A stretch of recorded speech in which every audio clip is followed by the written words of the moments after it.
Hello everyone, good afternoon and welcome to Gyan Sagar classes. आज से हम लोग स्टार्ट करने वाले हैं अपना सीएस एग्जीक्यूटिव का मैराथन। तो अभी जो हम स्टार्ट करने वाले हैं वो हम स्टार्ट करने वाले हैं अपना ग्रुप 1 का पेपर नंबर 2। पेपर नंबर 2 हमारा क्या है? Company law and practice. ठीक है। अच्छा, सबसे पहले हम कुछ बेसिक बातें करेंगे कि अपना पेपर किस तरीके से बाइफरकेटेड है, कितने कितने मार्क्स की वेटेज कैरी करते हैं, कितने पार्ट्स हैं, किस तरीके से, एंड देन हम लोग जो अपने चैप्टर्स हैं वहाँ से स्टार्ट करेंगे। ठीक है, चलो। सबसे पहले अगर हम लोग देखें तो हमारे पेपर का नाम क्या है? Company law and practice. अच्छा, जो हम ये मैराथन करने वाले हैं वो दिसंबर 23 एग्जाम्स के लिए है, न्यू सिलेबस 2022 के अकॉर्डिंग। अगर हम ओल्ड सिलेबस की बात करें और पैटर्न की बात करें तो जो अपना ओल्ड सिलेबस था, ओल्ड सिलेबस में हमारे कंपनी लॉ वाले सब्जेक्ट में 3 पार्ट्स थे, पार्ट 1, पार्ट 2, पार्ट 3 था। पर यहाँ पे अगर हम लोग बात करें तो 2 ही पार्ट्स हैं। ठीक है, 2 पार्ट्स हैं, part A, part B. Part A जो है अपना वो है 60 मार्क्स का, और जो अपना पार्ट बी है वो कितने मार्क्स का है? 40 मार्क्स का है। ठीक है, और पहले वाले में अपने 3 पार्ट्स से। तो पार्ट जो अपना 1 है, part 1 company law principles and concepts, ये अपना कितने मार्क्स का है? 60। और जो अपना पार्ट बी है कंपनी एडमिनिस्ट्रेशन एंड मीटिंग्स, ये अपना कितने मार्क्स का है? 40। ठीक है, तो अभी हमें ये 2 ही पार्ट्स देखने हैं। अच्छा, उससे पहले अगर हम लोग पेपर पैटर्न डिस्कस कर ले तो ओल्ड सिलेबस में तो अपना पूरा क्या था? 100 मार्क्स का पेपर है और पूरा पेपर सब्जेक्टिव है, कुछ भी ऑब्जेक्टिव पोर्शन नहीं है। लेकिन अगर हम अभी के बारे में बात करें, न्यू सिलेबस में जो अपना पूरा 100 मार्क्स का पेपर है वो 2 पार्ट्स में डिवाइडेड है। इसमें 20 मार्क्स का जो अपना पोर्शन है वो एमसीक्यूज़ है। 20 मार्क्स की पोर्शन में क्या है? एमसीक्यूज़। और जो अपना रिमेनिंग 80 मार्क्स का पेपर है वो 80 मार्क्स अपना जो प्रॉपर सब्जेक्टिव पेपर होता है वो रहेगा। मतलब जो नॉर्मल थ्योरी वाले क्वेश्चंस आते हैं वो सारे किस में आ जाएंगे? 80 मार्क्स में आ जाएंगे। अब जो ये 20 मार्क्स के एमसीक्यूज़ हैं, ये कितने एमसीक्यूज़ आएंगे? अब देखो, ऑब्वियस है कि ये जो अपना न्यू सिलेबस का पेपर है वो पहली बार दिसंबर में होने वाला है, तो हम नहीं कह सकते पहले से कि कैसा आपका पेपर होगा। लेकिन अगर आपने देखा हो तो आपके मॉड्यूल के पीछे आईसीएसआई ने एक मॉडल पेपर अटैच कर रखा है, तो हम एक आइडिया लगा सकते हैं कि अच्छा, माइट भी पॉसिबिलिटी कि आपका जो पेपर है वो उसी पैटर्न से आ जाए। तो श्योरिटी नहीं है, लेकिन ठीक है, अब आईसीएसआई ने खुद ने दिया है तो एक बार हम लोग उसको रेफर कर लेते हैं। चलो, एकदम एंड में गिवन है।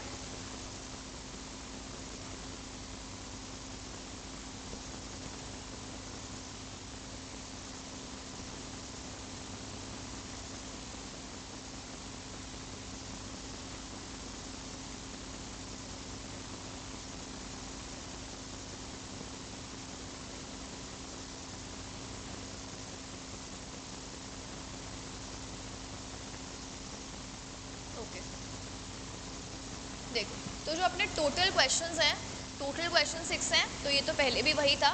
बस अभी अपना फर्स्ट क्वेश्चन 1 आएगा। क्वेश्चन 1 अपना किसका है? एमसीक्यू का है। और एक क्वेश्चन 5 आएगा, वो किसका है? एमसीक्यू का है। ये मॉडल पेपर के अकॉर्डिंग हम लोग बात कर रहे हैं। अच्छा, अब क्वेश्चंस कितने हैं एमसीक्यू में? 5 क्वेश्चंस कितने हैं? 5। और हर एक क्वेश्चन वेटेज कितनी है? 2 मार्क्स। तो टोटल कितना हो गया? 10 मार्क्स। अब आप बहुत खुश हो रहे होगे, वाओ 2 नंबर आ रहे हैं। तो 2 नंबर सिर्फ टिक लगाने पे नहीं आ रहे हैं, वो जो 2 मार्क्स हैं उसके लिए आपको जस्टिफिकेशन भी देना है। इसका मतलब जो भी आपसे एमसीक्यू आपको देगा, वो 4 ऑप्शन दे दिए, ऑप्शन में से जो भी करेक्ट ऑप्शन है आपने सिलेक्ट किया, टिक कर दिया, वो लिख कर आ गए, एक ही मार्क्स आएगा। सही है तो ऑब्वियसली। अगर आपने सही भी लिख दिया तो एक ही मार्क्स आएगा। अगर आपको 2 में से 2 चाहिए तो आपको क्या करना होगा? उसको जस्टिफाई, मतलब 1 से 2 लाइन में इलैबोरेट करके आओ कि आप जो बोल रहे हो उसका रीज़न क्या है, एक्सप्लेनेशन क्या है। ठीक है, तो ऐसा कुछ नहीं कि कुछ अनोखा लिखना है, जो अपना टॉपिक है, जो प्रोविज़न है, उसी को ही हमें 2-3 लाइन में इलैबोरेट करना है। ठीक है, तो क्वेश्चन नंबर 1 जो है एमसीक्यू वाला, तो 5 क्वेश्चन आपके पार्ट ए में से आएंगे और 5 क्वेश्चन आपके कहाँ से आएंगे? पार्ट बी में से आएंगे। तो क्वेश्चन नंबर 1 यहाँ पे अपना ये हो गया। और उसके अलावा जो अपना क्वेश्चन 5 आएगा, अभी अपन आगे देख लेंगे, वो क्वेश्चन 5 पार्ट बी में से एमसीक्यूज है। अच्छा, उसके बाद में तो नॉर्मल जैसे पेपर होता है वैसा ही है, एज सच कोई मेजर डिफरेंस नहीं है। सेम जैसे पहले जो क्वेश्चन आता था कि आपको दो में से कोई एक ही करना है, तो या तो आप क्वेश्चन नंबर 2 अटेम्प्ट करो या फिर आप क्वेश्चन नंबर 2A अटेम्प्ट करो। अच्छा, पहले का जो पेपर पैटर्न था उसमें आपके जो क्वेश्चंस आते थे वो 4 या 5 मार्क्स के आते थे। अभी अगर हम पार्ट ए की बात करें तो मॉडल पेपर के अकॉर्डिंग इन्होंने पार्ट ए में जितने भी रिमेनिंग क्वेश्चंस हैं फर्स्ट वाला 10 का है, बाकी सारे क्वेश्चंस 5 मार्क्स ईच के दे रखे हैं। तो आप एंडिंग तक चेक करो, क्वेश्चन 2, क्वेश्चन 3 और क्वेश्चन 4, ये सब में जो क्वेश्चंस की वेटेज है वो 5 मार्क्स ईच ही है, ठीक है। अच्छा, अभी अगर हम पार्ट बी पे आ जाएं तो पार्ट बी अपना 40 मार्क्स का है, तो क्वेश्चन नंबर जो अपना 5 है वो तो वही है, मतलब वही जो आपका सेम चल रहा है MCQ। तो ये सारे अपने क्या आ गए यहाँ पे MCQ आ गए, और अगेन वही उनकी वेटेज कितनी है, 10 मार्क्स की उनकी वेटेज है, ठीक है। तो वही 5 क्वेश्चंस हैं, और इसके बाद में आपका क्वेश्चन 6 है। तो 6 या 6A में आपके पास ऑप्शन है, या तो आप 6 करो या फिर आप 6A करो, लेकिन यहाँ पे नोट करने की बात क्या है, वेटेज। यहाँ पे जो आपको क्वेश्चन दिए हैं वो 3 क्वेश्चंस 8 मार्क्स के हैं और एक क्वेश्चन 6 मार्क्स का है। तो ये हमें ध्यान देना है कि अभी अगर मॉडल पेपर के अकॉर्डिंग अपना पेपर पैटर्न आता है तो 8 मार्क्स के क्वेश्चंस आने के भी चांसेस है। हो सकता है ऐसा नहीं दे, बट अब मॉडल पेपर में दिया है तो मे बी 8 मार्क्स के आ जाए। अब कुछ लोग तो देख के डर गए होंगे, इतना तो हम कैसे लिखेंगे, हमसे तो लिखा ही नहीं जाता, थ्योरी है, ये है, वो है। देखो, एक चीज़ ये है कि आपको आंसर राइटिंग प्रैक्टिस पे बहुत ध्यान देना है, क्योंकि ऑब्वियस सी बात है कि अगर आपने पढ़ लिया, आपको सब कुछ आता है, पर अगर आप एग्ज़ाम कॉपी में उसको प्रेजेंट ही नहीं कर पाओगे तो कोई सेंस ही नहीं है फिर। तो उसका प्रेजेंटेशन इक्वली इम्पॉर्टेंट है, तो प्रेजेंटेशन करना बहुत ज़रूरी है यहाँ पे। तो प्रेजेंटेशन किस तरीके से करनी चाहिए, क्या लिखना चाहिए, जैसे फॉर एग्जांपल अभी 8 मार्क्स का क्वेश्चन है, मान लो जो क्वेश्चन आया आपकी बुक में वो जो कंटेंट है वो ओनली 1 पैराग्राफ में गिवन है, तो भी वो एक पैरा को आप 8 मार्क्स में कैसे लिखते हो। या मान लो कि क्वेश्चन 5 मार्क का आया और आपकी बुक में 5 पेज गिवन है, तो वो 5 पेज को आप कंसाइज कैसे करते हो। तो ये सारी चीज़ें कैसे आती हैं, आंसर राइटिंग प्रैक्टिस करने से। तो वो कैसे लिखना है, कितना कंटेंट लिखना है, कितना छोड़ना है, पॉइंट्स बनाने हैं या पैराग्राफ में लिखना है, वो सब की सब चीज़ें अभी हम आगे डिस्कस कर लेंगे यहीं पे, ठीक है। सो बेसिकली हमें थोड़ा सा आइडिया तो हो गया कि पेपर पैटर्न इस तरीके से आ सकता है। तो 5 मार्क क्वेश्चन और 8 मार्क क्वेश्चन आने की प्रोबेबिलिटी है, और MCQs हमने देख लिए 2-2 मार्क्स वाले हैं, ठीक है, और रीज़न के साथ। चलो अभी हम लोग स्टार्ट कर लेते हैं अपने चैप्टर्स से। अच्छा, अगर हम लोग बात करें तो मॉड्यूल के अकॉर्डिंग जो आपका चैप्टर नंबर 1 है, चैप्टर नंबर 1 आप सबसे पहले मत पढ़ना, क्योंकि चैप्टर 2 से स्टार्ट करना। आप चैप्टर 2 में आपके वो कंसेप्ट है लाइक कंपनी का meaning, types of company, company के फीचर्स, तो पहले आप चैप्टर 2 पढ़ना एज पर मॉड्यूल, और चैप्टर 1 आप बाद में पढ़ लेना, ठीक है। अब यहाँ पे हमारे पास कुछ समराइज नोट्स हैं, हम यहाँ से देख लेंगे कि किस किस तरीके से कंपनी क्या होती है, कैसे बनती है। तो सबसे पहले अगर हम लोग यहाँ पे बेसिक बातें करें कि कंपनी क्या होती है, तो क्या हम कह सकते हैं कंपनी एक फॉर्म ऑफ बिजनेस ऑर्गेनाइजेशन है। Company is what, company is a form of business organization. अगर किसी पर्सन को बिजनेस करना है तो उसके पास अलग अलग ऑप्शंस हैं, sole proprietorship, partnership, then HUF का भी वो बिजनेस कर सकता है, LLP, और कंपनी तो अपने पास है। तो कंपनी अल्टीमेटली क्या है, फॉर्म ऑफ बिजनेस ऑर्गेनाइजेशन। पर कंपनी के लिए अगर हम इलाबोरेशन करें तो कंपनी क्या है, एक सेपरेट लीगल एंटिटी। इसका मतलब कंपनी को जो लोग बना रहे हैं, जो लोग उसके ओनर्स हैं, अब चाहे आप कंपनी में ओनर्स बोलो, मेंबर्स बोलो, शेयर्स वाली कंपनी है, शेयर होल्डर्स बोल दो, तो अलग अलग जगह पे हम अलग अलग नेम यूज़ करते हैं। तो यहाँ पे ये लोग जो हैं वो डिस्टिंक्ट है, मतलब कंपनी अलग है और उसके मेंबर्स अलग हैं, ये दोनों अलग अलग माने जाएंगे। तो कंपनी को हम कह सकते हैं company is what, a separate legal entity, ठीक है। और कंपनी को किसने बनाया है, company is created by law, ठीक है। ये लोग ओनर्स हैं, लेकिन कंपनी कैसे बनेगी, कंपनी बनेगी जब लॉ में हमने उस कंपनी को रजिस्टर करवा लिया, तो कंपनी का इनकॉर्पोरेशन होगा, कंपनी का रजिस्ट्रेशन होगा अंडर लॉ। कौन सी लॉ? अब कंपनी है तो कंपनीज एक्ट, आइदर ये वाली कंपनीज एक्ट मतलब कंपनीज एक्ट 2013 या कोई प्रीवियस कंपनी लॉ, जैसे 1956 हो गया, 1913 हो गया, ठीक है। तो यहाँ पे तो हमने क्या पढ़ा, कंपनी क्या है? एक separate legal entity, company is an artificial person, company is treated by law, members को अलग ट्रीट करो और कंपनी को यहाँ पे अलग ट्रीट हमें करना, ठीक है। और कंपनी के ऊपर कौन सी एक्ट एप्लीकेबल हो रही है? एट प्रेजेंट जितनी भी कंपनीज है उन सबको क्या माननी है?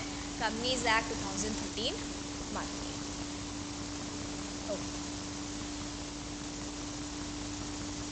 अब देखो, अगर हम बात करें डेफिनेशन की तो जनरली हम क्या बोलते हैं, कंपनी क्या है? ग्रुप ऑफ पीपल जो एक साथ आए हैं और वो क्या करना चाहते हैं? अपना बिजनेस करना चाहते हैं, वो कंपनी हम उसको बोल देंगे।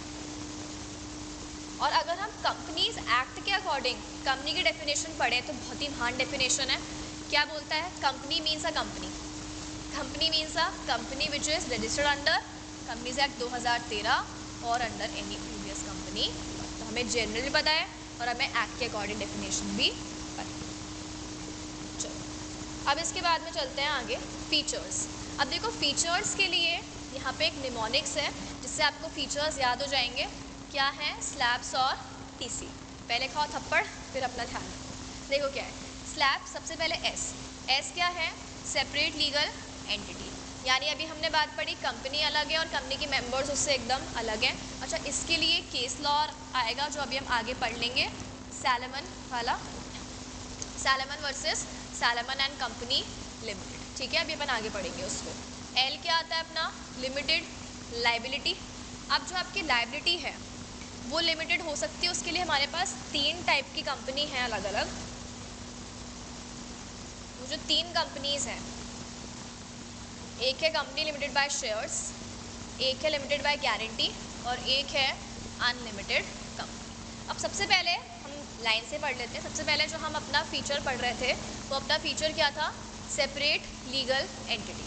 अब सेपरेट लीगल एंटिटी में अभी हमने बात की कि कंपनी अलग मानी जाएगी और उसके ओनर्स एकदम अलग ट्रीट किए जाएंगे, और इसको इलाबोरेट करने के लिए हमारे पास एक केस लॉ भी है, और उस केस लॉ का क्या नाम है? Salmon versus salmon and company limited. अब इस केस लॉ में क्या हुआ था, सुन लो शॉर्ट में, कि यहाँ पे एक पर्सन था सैलमन। सैलमन जो था ना, वो सैलमन क्या था? एक सोल प्रोप्राइटरशिप बिजनेस वो कैरी करता था, और सोल प्रोप्राइटरशिप बिजनेस में वो बूट मैन्युफैक्चरर था। फिर उसको रियलाइज़ हुआ कि चलो एक्सपेंशन करते हैं और फैमिली वालों को भी इन्वॉल्व करते हैं, तो उसने क्या ओपन करी? एक कंपनी ओपन करी, और उस कंपनी में वो खुद भी क्या बना? शेयर होल्डर खुद ही बन गया, और वो उस कंपनी में एमडी बना। बाकी अपने बेटों को और डॉटर्स, फैमिली वगैरह इन सबको कंपनी में डायरेक्टर्स वगैरह बना दिया, मतलब अल्टीमेटली खुद की फैमिली को ही वहाँ पे उसने इन्वॉल्व कर दिया। अच्छा, अब इसने सोल प्रोप्राइटरशिप बिजनेस सेल किया था किसको? अपनी कंपनी को, और बदले में ऑब्वियसली बात है बिजनेस सेल करो तो आप उससे क्या रिसीव करोगे? Consideration, because separate legal entity है। तो कंसिडरेशन में उसने थोड़ा बहुत कैश रिसीव किया और उसने डिबेंचर रिसीव्ड करे, और इस वजह से जो सैलमन था वो क्या बन गया? Debenture holder. वो भी कौन सा वाला? Secured debenture holder. Secured debentures उसने इशू करे। अब लेटर कुछ टाइम के बाद कंपनी का हुआ डाउनफॉल, कंपनी के असेट्स हो गए कम और लाइबिलिटीज़ हो गई ज़्यादा, और फिर कंपनी कहाँ पहुँच गई? लिक्विडेशन में। तो वहाँ पर हमें असेट्स को सेल करना होता है और वहाँ पे हमें लाइबिलिटीज़ का जो पैसा आया असेट्स से, लाइबिलिटीज़ का रीपेमेंट करना होता है। अब सुनो ध्यान से, दिक्कत क्या हुई। देखो क्या होता है कि जब भी हम लिक्विडेशन में जाते हैं तो आपका एक सीक्वेंस होता है कि पहले हम पेमेंट इसको करेंगे, फिर हम पेमेंट इसको करेंगे, फिर पेमेंट इसको करेंगे, करेक्ट। तो जो आपका सीक्वेंस है उसमें जो सिक्योर्ड वाले लोग होते हैं, like secured debenture holder, secured creditors, ये सब पहले आते हैं, और जो अनसिक्योर्ड वाले होते हैं वो बाद में आते हैं, ठीक है। तो पहला पेमेंट किसको जाता है? सिक्योर्ड डिबेंचर होल्डर और सिक्योर्ड क्रेडिटर्स। अब सैलमन, अभी अपन ने ऊपर पढ़ा कि सैलमन कौन था? Secured debenture holder. तो अगर हम देखें एज पर लॉ तो सैलमन को पेमेंट पहले होना चाहिए, लेकिन जो बाहर वाले लोग हैं, अनसिक्योर्ड वाले लोग हैं, वो अनसिक्योर्ड वाले लोग क्या बोलते हैं कोर्ट में जाके? ये तुम पागल हो क्या? सैलमन को पेमेंट पहले क्यों दे रहे हो? कंपनी किसकी है? सैलमन की। सारे डायरेक्टर्स कौन है वहाँ पे? सैलमन के फैमिली वाले। तो खुद का ही तो बिजनेस है, लॉस हो रहा है तो खुद बेयर कर लेंगे। पहला पेमेंट किसको दो? हमको दो। कोई दिक्कत नहीं है यहाँ पे हमें कि वो सिक्योर्ड है या अनसिक्योर्ड है। हमें तो यहाँ पे किससे मतलब है कि वो वहाँ पे ओनर है, और आप ओनर को पेमेंट पहले क्यों दे रहे हो? पहले आप बाहर वालों को पेमेंट करो। ऐसे कौन बोले? अनसिक्योर्ड। फिर आगे सैलमन ने हायर कोर्ट में अप्लाई करा, तो हायर कोर्ट ने वहाँ पे क्या बोला कि सुनो, लायबिलिटी सैलमन की नहीं है, लायबिलिटी कंपनी की है। कंपनी और सैलमन अलग अलग है। तो सैलमन अभी यहाँ पे हम उसको ये नहीं मानेंगे कि वो ओनर है, वो सारे लॉसेस पेड करेगा। लॉसेस कंपनी के हैं, तो कंपनी की लायबिलिटी आती है। तो कंपनी पहला payment as per law secured वालों को ही करती है, चाहे वो सैलमन है चाहे वो कोई और है। तो पहला पेमेंट किसको जाएगा? सैलमन को, और फिर पेमेंट किसको जाएगा? जो अनसिक्योर्ड वाले हैं उनको जाएगा। ठीक है, तो ये अपना केस लॉ हो गया। अभी चलते हैं वापस से जो अपना निमोनिक्स हमने पढ़े, क्या क्या हुआ। स्लैब्स एस हो गया, सेपरेट लीगल एंटिटी, और यहाँ पे हमने इसका केस लॉ देख लिया, salmon versus salmon and company. इसके बाद में हम देखेंगे एल। एल क्या है? Limited liability. देन आता है ए आर्टिफिशियल पर्सन। देन आता है पी से क्या है? Perpetual succession. Then next P से आएगा सेपरेट प्रॉपर्टी। देन आएगा S, sue and be sued. Next S, separate आपकी मैनेजमेंट। इसके बाद में हम चलते हैं आगे टी और सी पे। टी क्या है हमारा? ट्रांसफरेबिलिटी ऑफ शेयर्स, और सी क्या है? कॉमन सी। तो अगर आप स्लैब्स और टीसी से याद रख लोगे तो आपको सारे फीचर्स ऑटोमेटिकली याद हो जाएंगे। ठीक है, अब चलो आगे। अच्छा, हम लोग बात कर रहे थे लिमिटेड लायबिलिटी की। तो मैंने बताया था लायबिलिटी आपकी 3 टाइप से हो सकती है, limited by shares, limited by guarantee, और एक और होती है अनलिमिटेड लायबिलिटी कंपनी। तो अगर आपको बनानी है तो आप बना सकते हो, कोई प्रॉब्लम नहीं। चलो अब आ जाओ यहाँ पे लायबिलिटी लिमिटेड बाय शेयर्स। अगर हम बाय शेयर की बात करें तो इसमें क्या आएगा कि जितना आपने शेयर खरीदा उसकी जितनी भी वैल्यू है, जो आपने पेमेंट कर दिया ठीक है, जो पेमेंट नहीं किया आपकी लायबिलिटी ओनली उतनी आएगी। जैसे फॉर एग्जांपल मैंने एक शेयर परचेज़ किया जिस शेयर की वैल्यू कितनी है? 1000। लेट्स से मैंने उस पर 400 रुपीज़ का पेमेंट कर दिया, मैंने कितना पेमेंट नहीं किया? 600। तो मेरी लायबिलिटी ओनली कितनी आएगी? ₹600।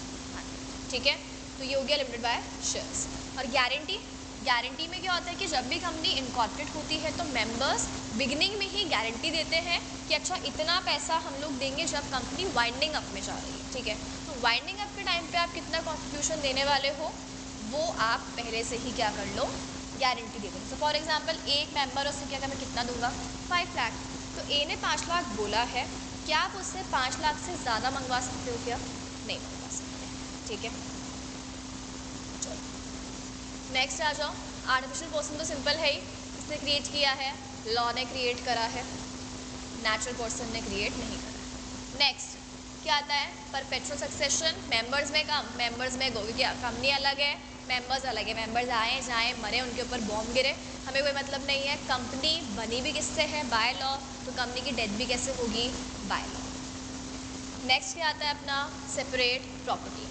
अच्छा देखो जितने भी है ना उसमें से ऑलमोस्ट सारे फीचर्स किससे कनेक्टेड हैं? जो आपका फर्स्ट वाला फीचर है, कौन सा?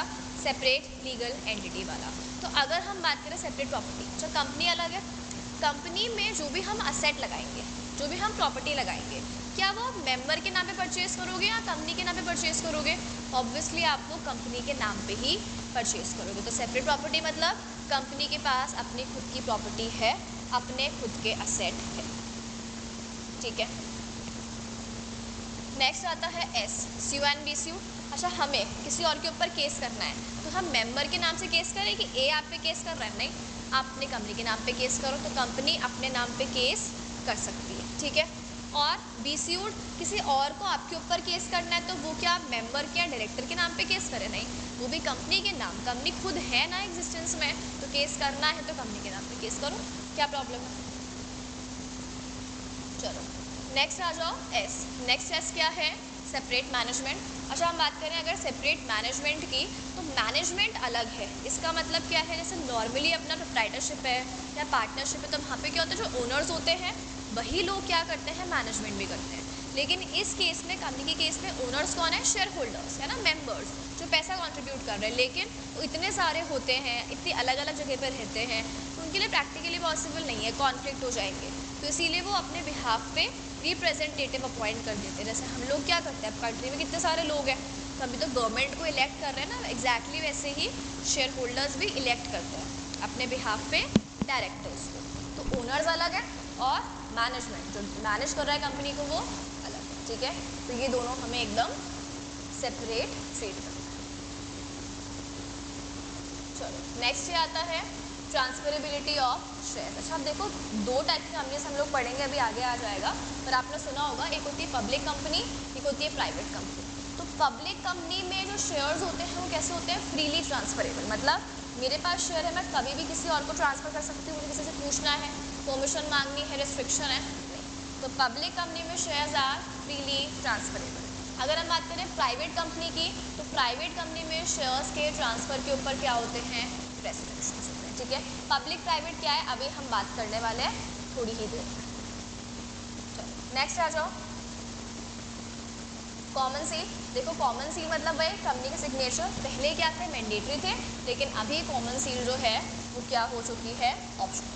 तो अगर कंपनी को लगता है हमें कॉमन सील अडॉप्ट करनी चाहिए तो कर लो, लगता है नहीं करनी चाहिए मत करो।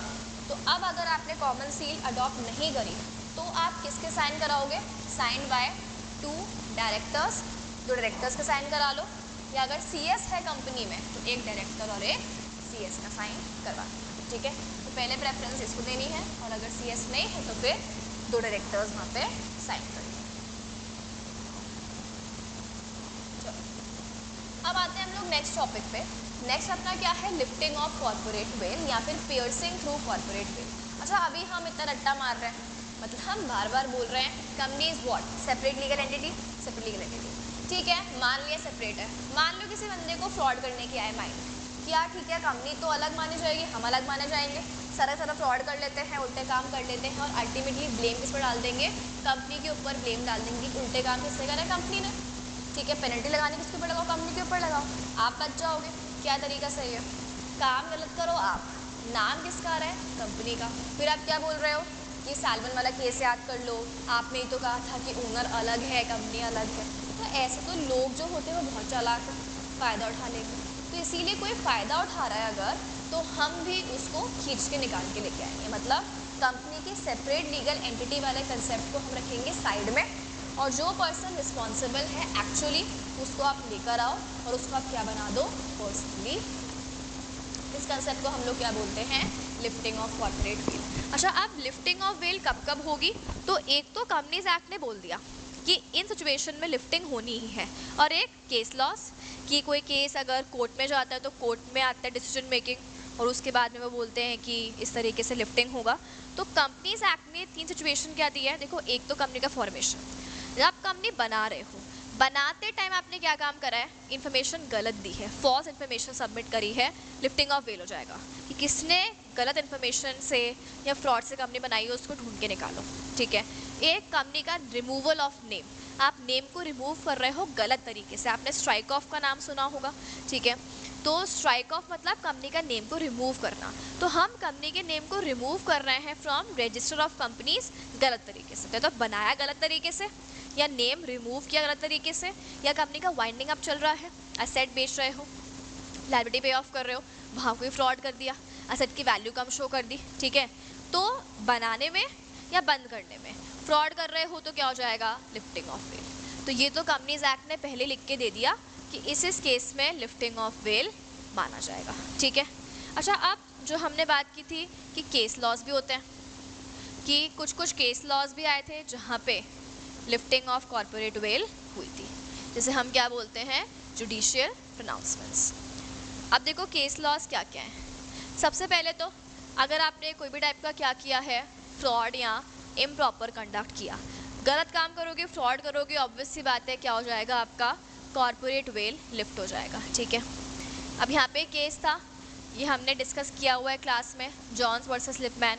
इस केस में अगर आपको याद हो तो हमने बात की थी कि एक बायर है एक सेलर है, लैंड सेल करने का अग्रीमेंट कर लिया, फ्यूचर में लैंड की रेट्स आपको लग रहा है हाई होने वाली, तो आपको अग्रीमेंट कैंसिल करना है, ठीक है। तो आपने क्या करा, कंपनी बनाई, कंपनी के नाम पे लैंड को किया ट्रांसफ़र, और फिर आप क्या बोलते हो कि हम तो ओनर ही नहीं है, तो अभी एग्रीमेंट तो वैसे भी कंपनी के नाम पे, आप करोगे कैसे?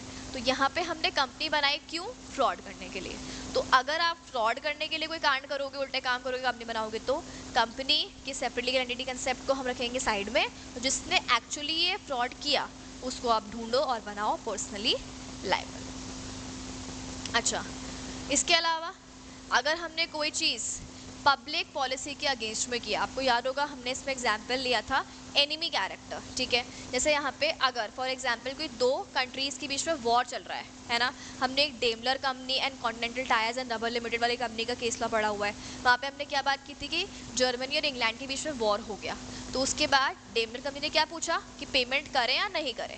अब वो कंपनी जो कॉन्टिनेंटल टायर्स वाली कंपनी है, वो कंपनी भले ही कहाँ की है तो वो इंग्लैंड में, पर उसके शेयर होल्डर्स कहाँ के हैं? वो शेयर होल्डर्स मतलब कंट्रोल कहाँ से आ रहा है? जर्मनी से। तो अल्टीमेटली जर्मनी कंट्रोल कर रही है, आप उन्हीं को पैसा दोगे तो आपके ऊपर ही बॉम्ब फोड़ेंगे ना आके। तो अल्टीमेटली अगर कंक्लूजन की बात करें तो कंक्लूजन क्या आ रहा है? अगर आप किसी ऐसे कंट्री के साथ डील कर रहे हो जो आपकी एलियन एनिमी है, मतलब वॉर चल रहा है, तो वहाँ पर भी हम देखेंगे कि लिफ्टिंग ऑफ वेल करके कि एक्चुअली कौन रिस्पॉन्सिबल, ठीक है। तो उसके लिए हमारा पूरा केस लॉ है Daimler company versus continental tyres and rubber limited. अब चलते हैं आगे। अच्छा, टैक्स इवेजन, कंपनी बना दी, केस लॉ हमने क्या पढ़ा था? तिनशा बैनर्जी पेटेट का केस पढ़ा था। यहाँ पे हमने क्या बात की थी? कंपनी बनाई, आपकी इनकम को डाइवर्ट कर दिया 4 अलग अलग कंपनीज बना के, ताकि आपकी टैक्स की लायबिलिटी कम हो जाए। क्या तरीका सही है? क्या ऑब्वियसली सही नहीं है। तो आपका मेन पर्पस क्या है? Tax evasion. टैक्स इवेजन के लिए बनाओगे, again lifting of corporate veil हो जाएगा।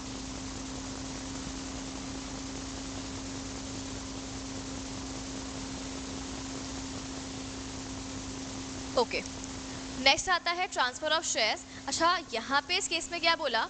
आपको क्या करना है? Sale of land which the original allottee was prohibited to do so. मान लो कोई लैंड है किसी कंपनी के पास में है और गवर्नमेंट ने मना कर रखा है कि आप इस लैंड को सेल नहीं करोगे। अब कंपनी लैंड सेल करना चाहती है, पर कंपनी वो लैंड सेल नहीं कर सकती बिकॉज अल्टीमेटली गवर्नमेंट ने बैन कर रखा है कि आप लैंड जो है वो सेल नहीं करोगे। अब कंपनी ने लैंड तो सेल नहीं करा, पर अपने शेयर होल्डर्स चेंज कर लिए। मतलब कंपनी किसके नाम पे कर दी?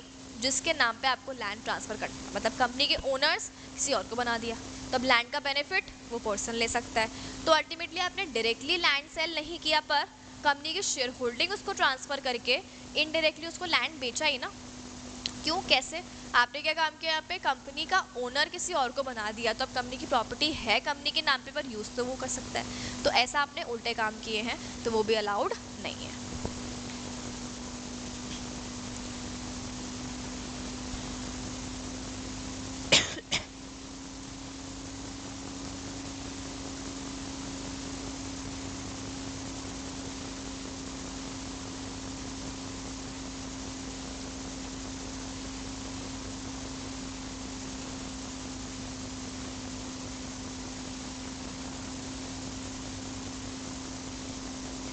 ओके,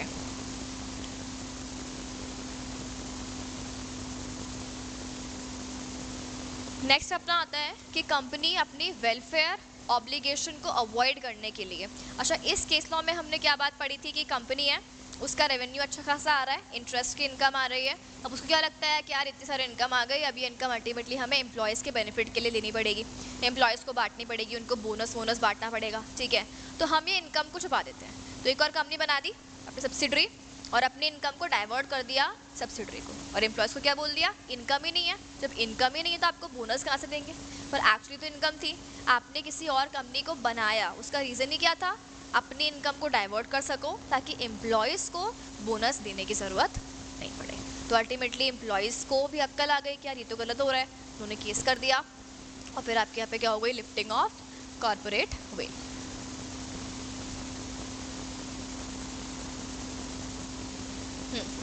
नेक्स्ट आता है कि आपने क्या बनाई है? अपनी सब्सिडरीज, और उनको बनाने के पीछे जो आपका ऑब्जेक्टिव है, वो ऑब्जेक्टिव क्या है? सिर्फ और सिर्फ उनको एज एन एजेंट आप यूज़ करो। जैसे फॉर एग्जांपल यहाँ पे जो अपन ने केस स्टडी पढ़ी थी, वो अपनी केस स्टडी कौन सी थी?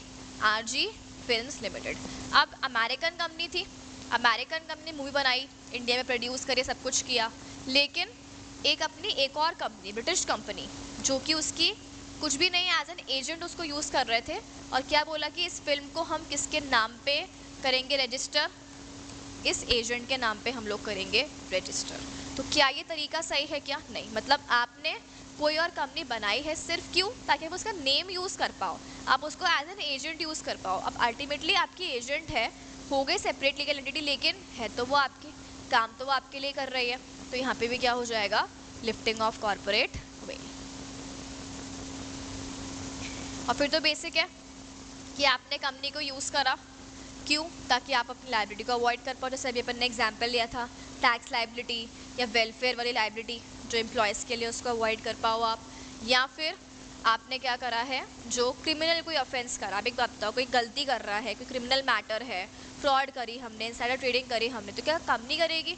पर्सन ही तो करेगा। तो एक्चुअल पर्सन जो क्रिमिनल ऑफेंस कर रहा है उसको भी तो हमें ढूंढना पड़ेगा ना। कंपनी को थोड़ी जेल में डाल दोगे, कंपनी के ऊपर तो क्या लग जाएगी, पेनल्टी लग जाएगी, पर जो एक्चुअल पर्सन रिस्पॉन्सिबल है उसको आपको ढूंढना पड़ेगा, और उसको आपको क्या करना पड़ेगा, यहाँ पे पर्सनली लायबल बनाना होगा। तो ये अपना कंसेप्ट क्या हो गया, लिफ्टिंग ऑफ कॉर्पोरेट वेल। अब चलते हैं आगे, अपना नेक्स्ट टॉपिक क्या है, टाइप्स ऑफ कंपनी। अब अलग अलग बेसिस के अकॉर्डिंग हमने कंपनीज को अलग अलग पार्ट्स में डिवाइड करा है। अब देखो क्या बोला, सबसे पहले on the basis of incorporation, then on the basis of liability, then on the basis of membership, control, और इसके अलावा listing status, and then others. हम सबसे पहले अगर बात करें तो इनकॉर्पोरेशन के अकॉर्डिंग हमारी कंपनीज हमने डिवाइड करी है दो पार्ट में। फर्स्ट अपना कौन सा है, स्टैट्यूटरी, सेकंड अपना कौन सा है, रजिस्टर्ड। अगर हम बात करें स्टैट्यूटरी, तो स्टैट्यूटरी मतलब कोई भी ऐसा बॉडी कॉर्पोरेट कह लो, या कोई भी ऐसी आर्टिफिशियल पर्सन, सेपरेट एंटिटी जिसकी खुद की अपनी क्या हो, एक्ट बनी हुई हो। जैसे अपने आरबीआई है, आरबीआई की खुद की अपनी एक्ट है, एलआईसी खुद की अपनी एक्ट है, ठीक है। तो स्टैट्यूटरी कॉर्पोरेशन गवर्नमेंट में, पार्लियामेंट में उसकी अपनी कोई खुद की एक्ट बनी हुई हो और पब्लिक एट लार्ज को वो सर्व कर रही हो, तो वो किस में आ जाएगा, स्टैट्यूटरी कॉर्पोरेशन। और कंपनीज एक्ट में जो कंपनी बनी है, मतलब कंपनीज एक्ट में अगर कोई आर्टिफिशियल पर्सन है, सेपरेट लीगल एंटिटी है कंपनीज एक्ट में, तो कंपनीज एक्ट वाले को हम क्या बोल देंगे, रजिस्टर्ड कंपनी। तो रजिस्टर्ड कंपनी मतलब कंपनीज एक्ट में रजिस्टर्ड, कंपनीज एक्ट में रजिस्टर्ड। और स्टैट्यूटरी का मतलब क्या होता है, यहाँ पे जो किसी भी अदरवाइज एक्ट में, पार्लियामेंट की कोई भी एक्ट बनी हुई है उसमें वो क्या है, रजिस्टर्ड है। एग्जाम्पल आरबीआई, एलआईसी, ठीक है। तो या फिर UTI, unit trust of India, तो ये सब यहाँ पे आ जाएंगे, पब्लिक एट लार्ज को सर्व कर रहे हैं। नेक्स्ट ये हम ऑलरेडी पढ़ चुके हैं, ऊपर एकदम सेम है, शेयर्स, गारंटी एंड अनलिमिटेड, ऊपर जो अपना आया था लायबिलिटी वाला पॉइंट एकदम सेम है। नेक्स्ट आ जाओ एज पर मेंबरशिप, कौन कौन सी है, पब्लिक, प्राइवेट और ओपीसी। सबसे पहले अगर हम लोग बात करें ओपीसी, ओपीसी में कितने लोग होते हैं, एक। अकेला पर्सन अगर वो कंपनी ओपन करना चाहता है, क्या वो कर सकता है, बिल्कुल। क्या फॉर्म करके, वन पर्सन कंपनी फॉर्म करके, ठीक है। अच्छा हम लोग कुछ मान लो ग्रुप ऑफ फ्रेंड्स हैं और रिलेटिव्स हैं, हमें आपस में मिलकर ही कंपनी ओपन करनी, क्या हम ओपन कर सकते हैं, बिल्कुल। वो कौन सी हो जाएगी, प्राइवेट। मतलब प्राइवेट कुछ लोग हैं मिलकर काम करना चाहते हैं, पब्लिक में हमें अननोन किसी पर्सन को इन्वॉल्व नहीं करना है, तो आप ऐसे ही नॉर्मली ओपन कर लो। और तीसरी पब्लिक, पब्लिक कंपनी, अच्छा एक और चीज़, पब्लिक कंपनी अलग होती है, गवर्नमेंट कंपनी अलग होती है, मिक्स मत करना। पब्लिक कंपनी मतलब पब्लिक के लोग इन्वॉल्व हैं, ठीक है। जैसे अपनी रिलायंस हो गई, तो क्या आप जानते हो अंबानी जी को पर्सनली, नहीं, क्या आप उसके शेयर्स परचेज कर सकते हो, बिल्कुल। तो पब्लिक कंपनी एक ऐसी कंपनी है जहाँ पे पब्लिक का कोई भी पर्सन क्या बन सकता है, मेंबर बन सकता है, ठीक है। पर प्राइवेट में बन सकते हो क्या आप, नहीं, उसमें ओनली लिमिटेड कुछ लोग होते हैं, अपने आसपास के लोग होते हैं, जानकार होते हैं, नोन पर्सनैलिटीज़ होती हैं, वो सब किस में आ जाते हैं, प्राइवेट। अगर हम इसको इलैबोरेट करें तो जो अपनी पब्लिक कंपनी है, पब्लिक कंपनी में मिनिमम हमें मेंबर्स कितने चाहिए होते हैं, 7। देन मैक्सिमम की अगर हम लोग बात करें तो उसमें कोई लिमिट नहीं होती है। एक सेकेंड देखो, अगर हम लोग बात करें पब्लिक कंपनी की, तो पब्लिक कंपनी एक ऐसी कंपनी है which is not a private company. अब वही है ना, कंपनी से की डेफिनेशन पढ़ोगे तो खतरनाक ही होती है। तो which is not a private company, और कोई मिनिमम कैपिटल की लिमिट भी हमें प्रिस्क्राइब्ड है क्या, नहीं, कितना भी आपका कैपिटल हो सकता है। मेंबर्स मिनिमम कितने होते हैं, 7। मैक्सिमम के ऊपर कोई लिमिट होती है क्या? कोई भी लिमिट नहीं होती है। अगर हम बात करें डायरेक्टर्स, कितने होते हैं? मिनिमम 3। मैक्सिमम की कितनी लिमिट है? 15, लेकिन बढ़ा भी सकते हो। अगर आपको मैक्सिमम से इंक्रीज करना है तो आप क्या पास कर लो? Special resolution. और क्या आप एसआर पास करके उस लिमिट को बढ़ा सकते हो क्या? एब्सोल्युटली, ठीक है। तो ये अपना कौन सा आ गया? अच्छा, एक और चीज़ है, अगर आपकी पब्लिक कंपनी है तो हमने ऊपर बात की थी कि पब्लिक कंपनी में शेयर्स के ट्रांसफ़र के ऊपर क्या कोई रेस्ट्रिक्शंस होते हैं क्या? नहीं होते हैं। तो पब्लिक कंपनी में शेयर्स के ट्रांसफ़र पे फ्रीली ट्रांसफरेबल था, हमने ऊपर भी बात की थी कि कोई भी रेस्ट्रिक्शंस वहाँ पे एप्लीकेबल नहीं होंगे। अच्छा, अगर अभी हम लोग बात करें अबाउट प्राइवेट कंपनी, तो प्राइवेट कंपनी एक ऐसी कंपनी है जहाँ पे लिमिटेड लोग हैं, जिनको मतलब वही है पर्सनल हो गए, आपके फैमिली हो गए, आपके फ्रेंड्स वगैरह हो गए, या रिलेटिव्स हो गए, आसपास के लोग हो गए, वो सब लोग आएंगे। मतलब पब्लिक का कोई भी पर्सन, क्या आप पब्लिक को इनवाइट कर सकते हो कि आप आओ और हमारे शेयर्स वगैरह परचेज करो? नहीं। तो पब्लिक के लोगों को इनवाइट करना वहाँ पे क्या है? प्रोहाइबिटेड है, करेक्ट। तो वो आप नहीं कर सकते। अच्छा, इसके अलावा मिनिमम मेंबर कितने चाहिए? 2। मैक्सिमम कितने चाहिए? 200।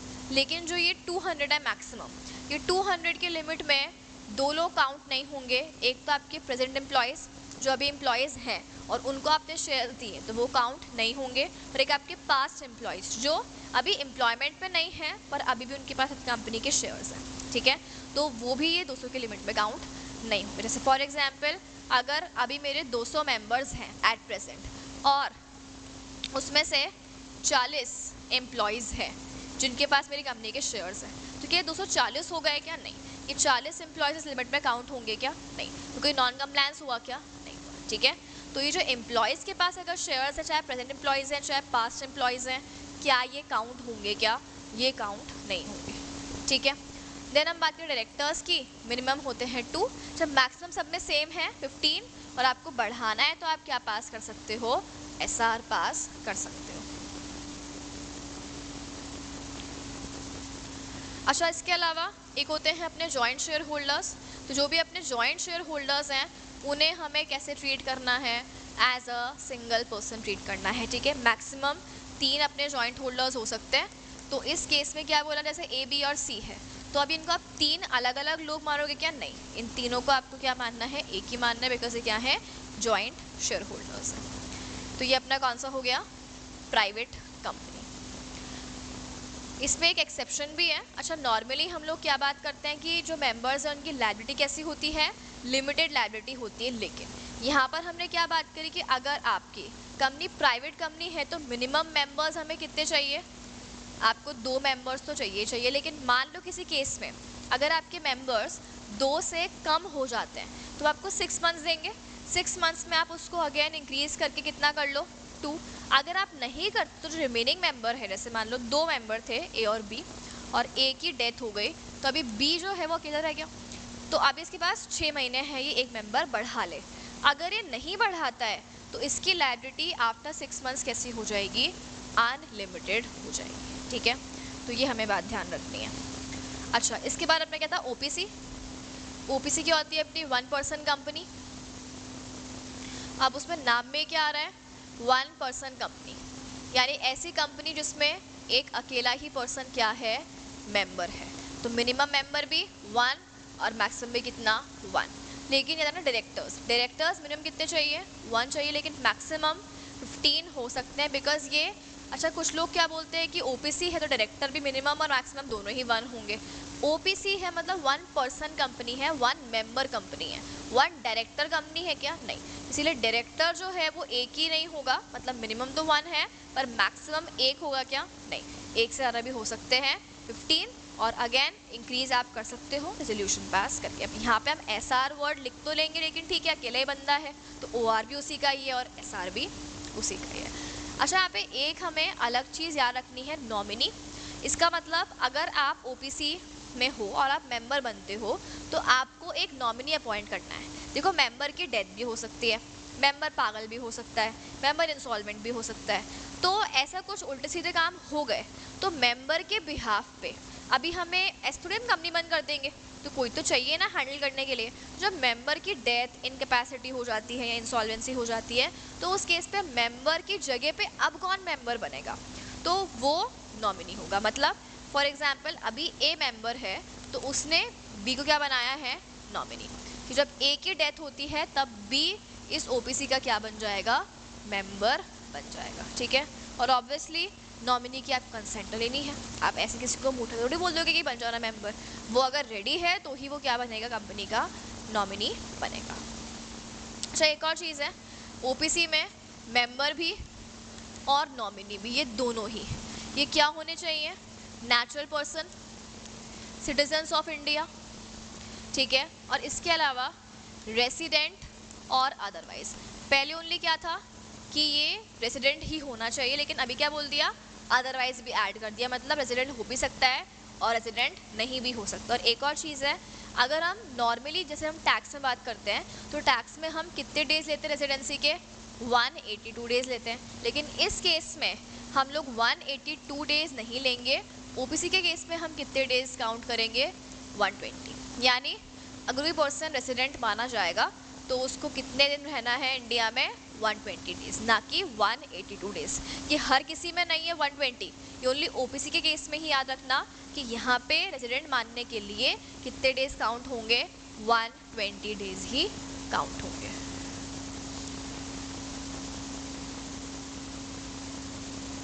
चलो अब आ जाओ नेक्स्ट। अब आपकी ओपीसी है तो एडवांटेजेस वगैरह ये सब कुछ भी होंगे। अच्छा, अब अकेला मेंबर है तो क्या उसको एजीएम कॉल करने चाहिए। एजीएम क्या होती है, ये अपना चैप्टर भी आएगा आगे, एनुअल जनरल मीटिंग।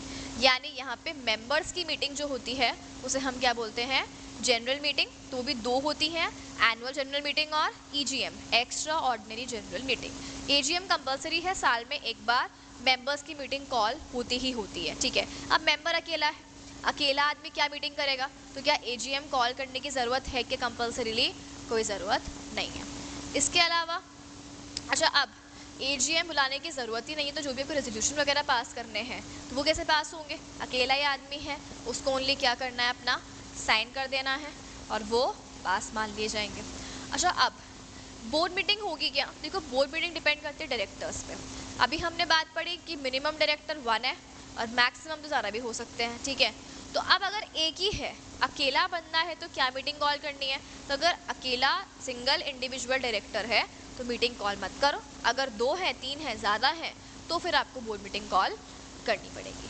ठीक है, अच्छा इसके अलावा ओपीसी में जो अपना बनता है कैश फ्लो स्टेटमेंट, वो मैंडेटरी नहीं है।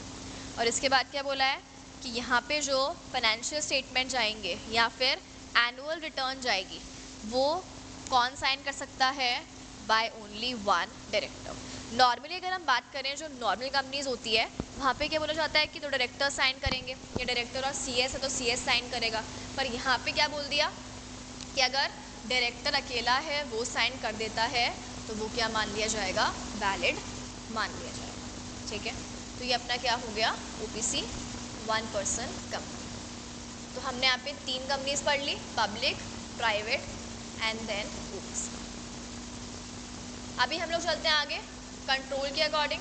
कंट्रोल के अकॉर्डिंग हम लोग 3 पढ़ेंगे। एक अपना क्या रहेगा, एक अपना रहेगा होल्डिंग कंपनी, एक अपना है सब्सिडरी कंपनी और एक अपना रहेगा एसोसिएट कंपनी। देखो होल्डिंग कंपनी के लिए अगर हम लोग बात करें तो एक कंपनी लेट्स से कौन सी है, एबीसी, और एक कंपनी कौन सी है, पीक्यूआर।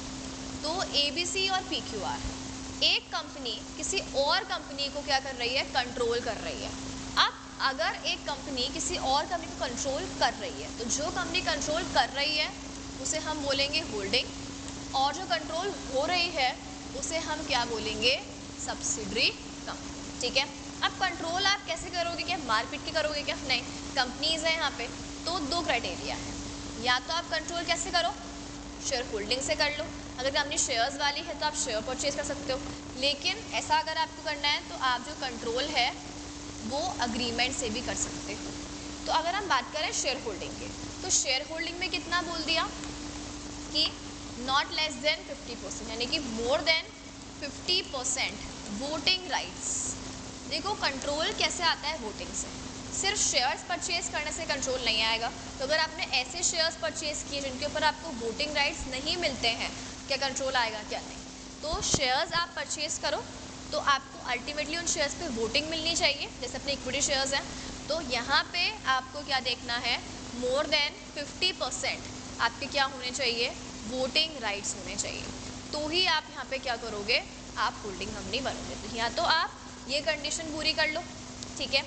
अच्छा, इसमें भी आइदर इटसेल्फ या फिर along with its subsidiaries, along with its subsidiaries. अब ये क्या है, अभी अपन बात करते हैं, पहले अपन कंडीशन 2 पढ़ लेते हैं, ठीक है। तो यहाँ तो क्या बोला कि आप क्या काम कर लो यहाँ पे कि 50% से ज़्यादा वोटिंग राइट ले लो, या फिर आप जो कंट्रोल करना चाहते हो वो कंट्रोल कैसे करो, control the composition of BOD. कैसे कंट्रोल करो, control the composition of BOD. इसका मतलब बोर्ड ऑफ डायरेक्टर्स को ऑल या मेजॉरिटी, अपॉइंटमेंट या रिमूवल की पावर। इसका मतलब देखो, कंपनी को कौन चला रहा है, बीओडी, और बीओडी को अपॉइंट करने की या रिमूव करने की पावर किसके पास है, आपके पास है। तो अल्टीमेटली उस कंपनी को कौन चला रहा है, आप चला रहे हो। तो या तो आप उस कंपनी के मोर देन 50% शेयर्स परचेज कर लो, या फिर आप उस कंपनी का क्या कर लो, कॉम्पोजिशन ऑफ बीओडी कंट्रोल कर लो। इसका मतलब आप उस कंपनी के या तो सारे या फिर मेजॉरिटी डायरेक्टर्स को अपॉइंट या रिमूव करने की पावर रखते हो। मतलब इतनी पावर है कि 10 हैं, 10 में से लेट्स से 6 डायरेक्टर्स को आप हटा सकते हो, 6 को अपॉइंट कर सकते हो। तो इतनी बड़ी पावर है। तो आपकी कंपनी कौन सी है, होल्डिंग, और सामने वाली कंपनी कौन सी है, सब्सिडरी कंपनी, ठीक है। अगर हम एग्जाम्पल लें, जैसे कंपनी है एबीसी, इस एबीसी ने कोई दूसरी कंपनी है पीक्यूआर, उसमें 60% वोटिंग राइट्स ले रखे हैं। तो अभी हमने क्या बात की, मोर देन 50%। तो जिसने लिए हैं, जो कंट्रोल कर रही है वो होल्डिंग कंपनी, और जो कंट्रोल हो रही है वो कौन सी है, अपनी सब्सिडरी कंपनी, ठीक है। अच्छा, अभी जो हमने यहाँ पे एक लाइन पढ़ी थी कि आइदर इटसेल्फ और अलोंग विद इट्स सब्सिडरीज। तो अब इसका क्या मतलब है, अच्छा फॉर एग्जाम्पल हमने ये एग्जाम्पल लिया कि एबीसी ने पीक्यूआर में कितना परचेज कर रखा है, 60%, ठीक है। अभी मान लो एक और कंपनी है एक्स लिमिटेड, एक और कंपनी है एक्स लिमिटेड, उसमें एबीसी का इन्वेस्टमेंट है 40% वोटिंग, और पीक्यूआर का इन्वेस्टमेंट है 20% वोटिंग। अब मेरा क्वेश्चन ये है कि क्या ये होल्डिंग और क्या ये सब्सिडरी है, मतलब क्या एक्स लिमिटेड इसकी एबीसी की सब्सिडरी बनेगी या नहीं बनेगी, येस और नो। तो यहाँ पे आंसर क्या है, बिल्कुल बनेगी। क्यों, क्योंकि देखो यहाँ पे एबीसी ने डायरेक्टली खुद से कंट्रोल कर रखा है किसको, पीक्यूआर को, तो ये उसकी क्या बन गई, सब्सिडरी। यहाँ पर एबीसी ने खुद तो किया ही है, पर अकेले पूरा नहीं कर रखा, अपनी सब्सिडरी के साथ मिलकर कंट्रोल कर रखा है। तो चाहे आपने अकेले किया हो इटसेल्फ या अलोंग विद अपनी सब्सिडरी, तो हम यहाँ पे ये 40 एंड 20 को ऐड कर देंगे, तो अल्टीमेटली कितनी वैल्यू आ रही है, 60। क्या बात समझ में आई। तो चाहे खुद से करो चाहे आप सब्सिडरी के साथ मिलकर करो, दोनों ही केस में आप होल्डिंग बन जाओगे और सामने वाली आपकी सब्सिडरी बन जाएगी, ठीक है। अच्छा, अब अगर हम लोग यहाँ पे बात करें, लेट्स से कि ये नहीं होता, इसका मतलब ये अलग अलग कंपनीज होती, क्या अभी हम इसको काउंट करने में टोटलिंग करते क्या, नहीं, अभी दोनों अलग अलग है। तो अलग अलग है तो आप ये 40 को अलग ट्रीट करोगे और 20 को अलग ट्रीट करोगे। तो यहाँ पे इस केस में हमें क्या याद रखना है कि अगर ये सब्सिडरी है तो अकेले भी कर सकते हो और मिलकर भी कर सकते हो। तो ये अपनी हो गई होल्डिंग, ये क्या हो गई, सब्सिडरी। हम चलते हैं आगे एसोसिएट पे। अब एसोसिएट की अगर हम लोग बात करें तो अगेन जैसे एक मान लो कंपनी है एबीसी। अब एबीसी अगर किसी और कंपनी को अपना एसोसिएट बनाना चाहती है, जैसे लेट्स से पीक्यूआर है, तो यहाँ पे एबीसी को सामने वाली कंपनी के ऊपर एक्सरसाइज करना होगा सिग्निफिकेंट इन्फ्लुएंस। क्या करना होगा, एक्सरसाइज सिग्निफिकेंट इन्फ्लुएंस, यानी कि एक मेजर इन्फ्लुएंस आपका होना चाहिए सामने वाली कंपनी के ऊपर। अब वो कैसे आएगा, जैसे हमने सब्सिडी में कितना % लिया है, मोर देन 50, यहाँ पर कितना है 20 और मोर, यहाँ पर 20 भी इंक्लूडेड है, तो 20 और मोर क्या ले लो, अगेन वही शेयर्स हैविंग वोटिंग राइट्स, या फिर आप जो डिसीजन मेकिंग है उसमें आप पार्टिसिपेट कर लो, participate in major decision making, ठीक है। तो अगर हमने ये काम किया तो हम किस में आ जाएंगे, एसोसिएट। अच्छा क्वेश्चन ये है कि एसोसिएट एबीसी है या एसोसिएट पीक्यूआर है। जिसको आप कंट्रोल कर रहे हो ना वो वाली कंपनी एसोसिएट है, मतलब पीक्यूआर के ऊपर एबीसी एक्सरसाइज कर रही है सिग्निफिकेंट इन्फ्लुएंस, तो जिसके ऊपर एक्सरसाइज किया गया है वाली कंपनी कौन सी रहेगी, एसोसिएट, ठीक है।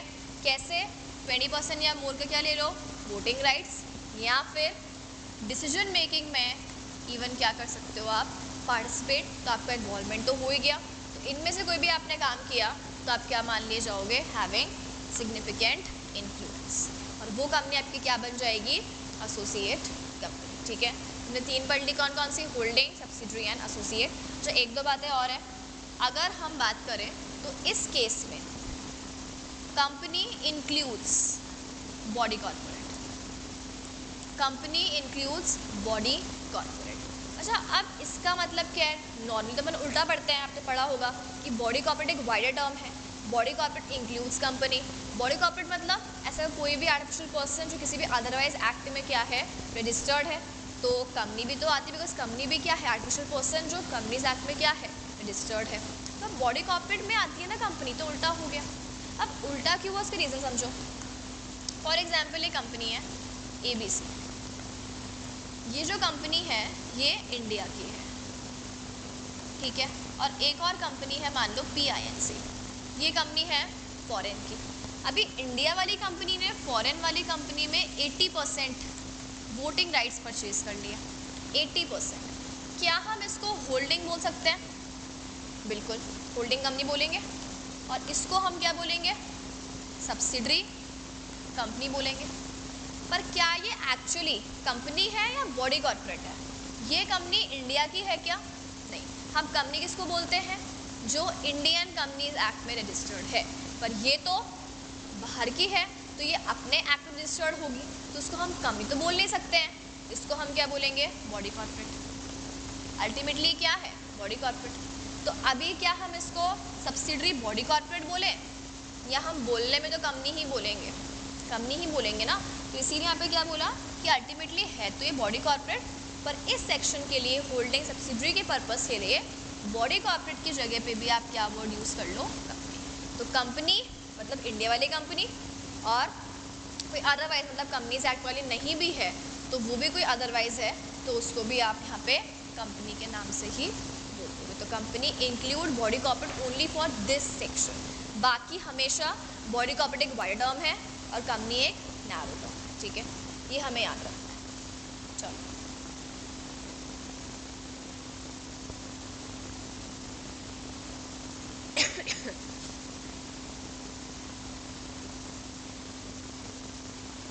अच्छा अब आते हैं हम लोग किस पे, लिस्टिंग स्टेटस। तो लिस्टिंग के अकॉर्डिंग जो कंपनीज अपने NSE या BSE मतलब स्टॉक एक्सचेंज के ऊपर लिस्टेड है उसे हम क्या बोल देंगे, लिस्टेड कंपनी। जो लिस्टेड नहीं है उसे हम क्या बोल देंगे, अनलिस्टेड। तो लिस्टेड कंपनी होने के लिए अल्टीमेटली आपको देखना है इक्विटी शेयर्स, है ना।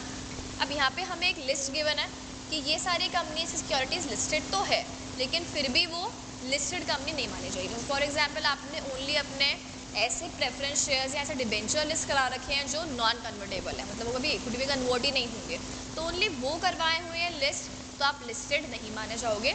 लिस्टेड के लिए रिक्वायरमेंट क्या है, इक्विटी शेयर्स की। तो क्या बोला कि ये सारी कंपनीज को हम लिस्टेड नहीं मानेंगे। तो पब्लिक कंपनी जिन्होंने अपने शेयर इक्विटी वाले लिस्ट नहीं करवाए हैं लेकिन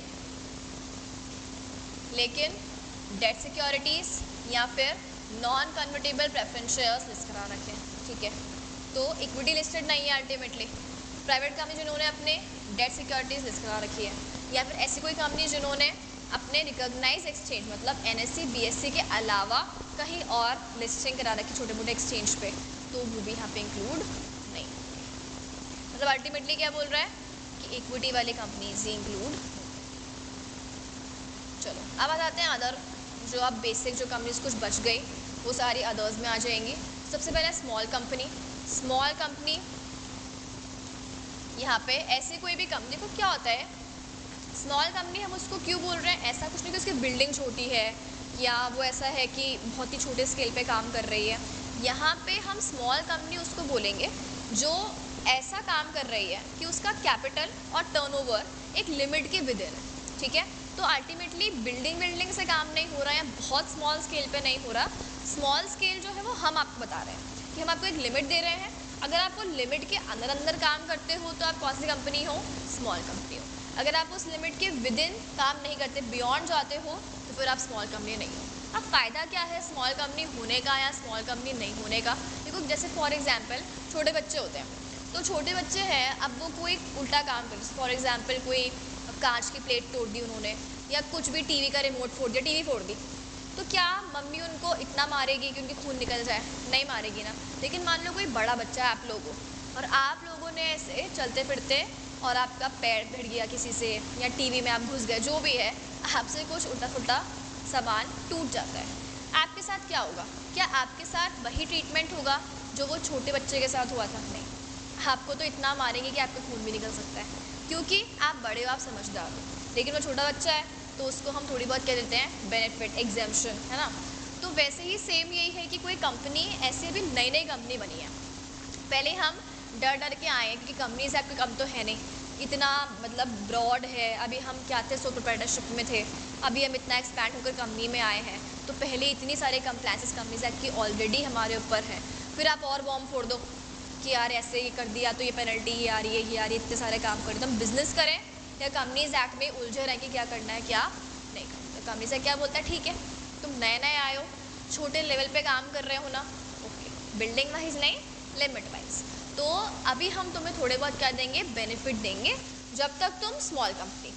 जैसे तुम स्मॉल कंपनी के लिमिट के बियॉन्ड पहुंच जाओगे, वैसे ही हम तुमसे वो बेनिफिट्स ले लेंगे वापस, ठीक है। तो अभी वो लिमिट क्या है, तो लिमिट टाइम टाइम चेंज होती रहती है। पहले 50 लाख और 2 करोड़ की थी, फिर 2 और 20 की आई, जो प्रेजेंट लिमिट है वो कितनी है, 4 और 40 की लिमिट है, ठीक है। तो क्या बोला यहाँ पे, स्मॉल कंपनी एक ऐसी कंपनी है जिसमें पेड अप कैपिटल कितना है, मैक्सिमम 4 करोड़, और टर्नओवर कितना है, मैक्सिमम 40 करोड़। अच्छा, अब यहाँ पे हम लिखा है नॉट एक्सीडिंग, और फिर हमने वापस करके लिखा है मैक्सिमम। अब ये क्या लिमिट है, और एट की लैंग्वेज तो और भी अजीब है। देखो जो यहाँ पे अभी एट प्रेजेंट लिमिट चल रही है, ये प्रेजेंट लिमिट है, मतलब अभी की लिमिट कितनी है, 4 और 40। ये जो प्रेस्क्राइब लिमिट है ये फ्यूचर के लिए प्रेस्क्राइब, कि देखो अब इन्फ्लेशन आता है, चेंजेस होते हैं, तो लिमिट बढ़ाते भी तो है ना, तो गवर्नमेंट चाहे तो इन फ्यूचर इस लिमिट को बढ़ा सकते। अभी अपन ने क्या बात की कि पहले लिमिट क्या थी, 50 लाख और 2 करोड़ की, उसको बढ़ाया ही ना, बढ़ाकर कितना किया, 2 करोड़ और 20 करोड़, फिर उसको भी बढ़ाया, अभी कितना कर दिया एट प्रेजेंट, 4 करोड़ और 40। क्या वो इन फ्यूचर और भी बढ़ा सकते हैं, ऑफ कोर्स, तो वो हो सकता है इसको 9 करोड़ भी कर दें, और इसको कितना कर दें, लेट्स से 80 करोड़ कर सकते हैं क्या, बिल्कुल। क्या अब वो उसको बढ़ाकर 12 करोड़ कर सकते हैं क्या, क्योंकि लिमिट कितनी बोल रही है, मैक्सिमम या 10, ठीक है, और ये बढ़ाकर 120 करोड़ कर सकते हैं क्या, नहीं। तो ये अभी हमारे काम की नहीं है, ये गवर्नमेंट के लिए है कि आप फ्यूचर में बढ़ाना चाहते हो तो बढ़ा सकते हो, इतना मैक्सिमम है कि इससे एक्सीडिंग आप नहीं बढ़ा सकते। जो भी क्वेश्चन आए, प्रैक्टिकल क्वेश्चन आए, तो क्या अभी हमें उनको इस लिमिट से सॉल्व करना है क्या, 10 और 100 से नहीं, हमें उनको सॉल्व किससे करना है, 4 और 40 से ही सॉल्व करना है, 10 और 100 से सॉल्व मत करो, ठीक है। अच्छा, अब कुछ कंपनीज़ हैं जो एक्सेप्शन में आती है, इसका मतलब चाहे आप विद इन द लिमिट आओ तभी भी हम आपको स्मॉल कंपनी नहीं मानेंगे। कौन सी, अभी मैंने बढ़कर आए हैं, होल्डिंग और सब्सिडरी, सेक्शन 8 कंपनी, या company govern under special act, इनको हम कभी भी स्मॉल कंपनी नहीं मानेंगे, ठीक है। तो अगर आप ऊपर की दोनों लिमिट पूरी कर रहे हो तो। अच्छा, एंड और एक और चीज़ है, हम एग्ज़ाम में बहुत कंफ्यूज होते हैं कि यार एंड था या और था, तो ये बहुत ध्यान से देख के जाना कि किस लिमिट में एंड है, कि दोनों माननी है तभी वो काम होगा, और किस लिमिट में और है। तो ये हमें बहुत ही ध्यान से करना है, ठीक है। तो ऊपर वाले में एंड है कि दोनों लिमिट पूरी होंगी तो ही आप क्या माने जाओगे, स्मॉल कंपनी, ठीक है। चलो अब चलते हैं आगे। Government company. गवर्नमेंट कंपनी ऐसी कंपनी है जहाँ पे गवर्नमेंट का कंट्रोल है, कितना, not less than 51%, not less than 51%। अब गवर्नमेंट कौन सी, आइदर सीजी और एसजी या फिर partly bye CG partly by L, इस सब के सब वहाँ पे इंक्लूड हो जाएंगे। अच्छा एक और चीज़ है, example soon low. For example एक कंपनी है ABC, ठीक है, और इस कंपनी में सीजी ने 30% के शेयर्स परचेज कर रखे हैं और एसजी ने भी 30% की शेयर होल्डिंग कर रखी है। ये कंपनी को क्या हम गवर्नमेंट कंपनी बोल सकते हैं क्या, बिल्कुल। क्या पढ़ा अभी अपन ने, चाहे सीजी चाहे एसजी चाहे पार्टली दोनों ने कर रखा हो, तो इस कंपनी को हम क्या बोल सकते हैं, गवर्नमेंट कंपनी बोल सकते हैं क्या, हाँ बिल्कुल बोल सकते हैं। अच्छा अब अगर हम बात करें, मान लो ये जो ABC है, इस ABC ने आगे कोई कंपनी है PQR में 75% के शेयर्स परचेज कर रखे हैं वोटिंग राइट्स वाले, तो क्या मैं इसको होल्डिंग बोल दूँ और इसको सब्सिडरी बोल दूँ, अभी हमने पढ़ा है, हाँ बिल्कुल बोल सकते हैं। अच्छा अब ये बताओ यहाँ पे कि क्या PQR भी गवर्नमेंट कंपनी है या नहीं, क्या PQR भी गवर्नमेंट कंपनी है या नहीं। तो अभी हमने क्या पढ़ा, गवर्नमेंट का कंट्रोल होगा तो ये गवर्नमेंट कंपनी बनेगी। अब यहाँ पे तो गवर्नमेंट कंपनी का कंट्रोल है, तो हम गवर्नमेंट कंपनी माने या नहीं माने, तो अब लोगों के माइंड में क्या आएगा, कन्फ्यूजन, क्या माने, कुछ लोग बोलेंगे हाँ मान लो कि अल्टीमेटली इंडिविजुअल गवर्नमेंट का ही है, कुछ लोग क्या बोलेंगे नहीं नहीं, डिफिनेशन में साफ साफ क्या लिखा है, बाय गवर्नमेंट ही होना चाहिए। तो इसीलिए हमने क्या बोल दिया कि तुम लड़ाई मत करो, हम ये बोल रहे हैं कि ये डीम्ड गवर्नमेंट कंपनी है, तो मानो मत मानो, मानना पड़ेगा, तो अपने दिमाग चलाने की ज़रूरत नहीं है, ये मानी जाएगी कि ये क्या है, गवर्नमेंट कंपनी है, ठीक है। सिमिलरली वैसे जो अपन ऊपर बढ़कर आए, पब्लिक प्राइवेट, मान लो एक कंपनी है ABC लिमिटेड और इसकी सब्सिडरी है A प्राइवेट लिमिटेड, तो अब भले ही अपने आर्टिकल से ये कंपनी कैसी है, प्राइवेट, पर क्योंकि आप सब्सिडरी हो किसकी, पब्लिक कंपनी की, तो आप डीम्ड क्या हो, डीम्ड पब्लिक कंपनी, माना जाएगा कि ये क्या है, पब्लिक कंपनी है।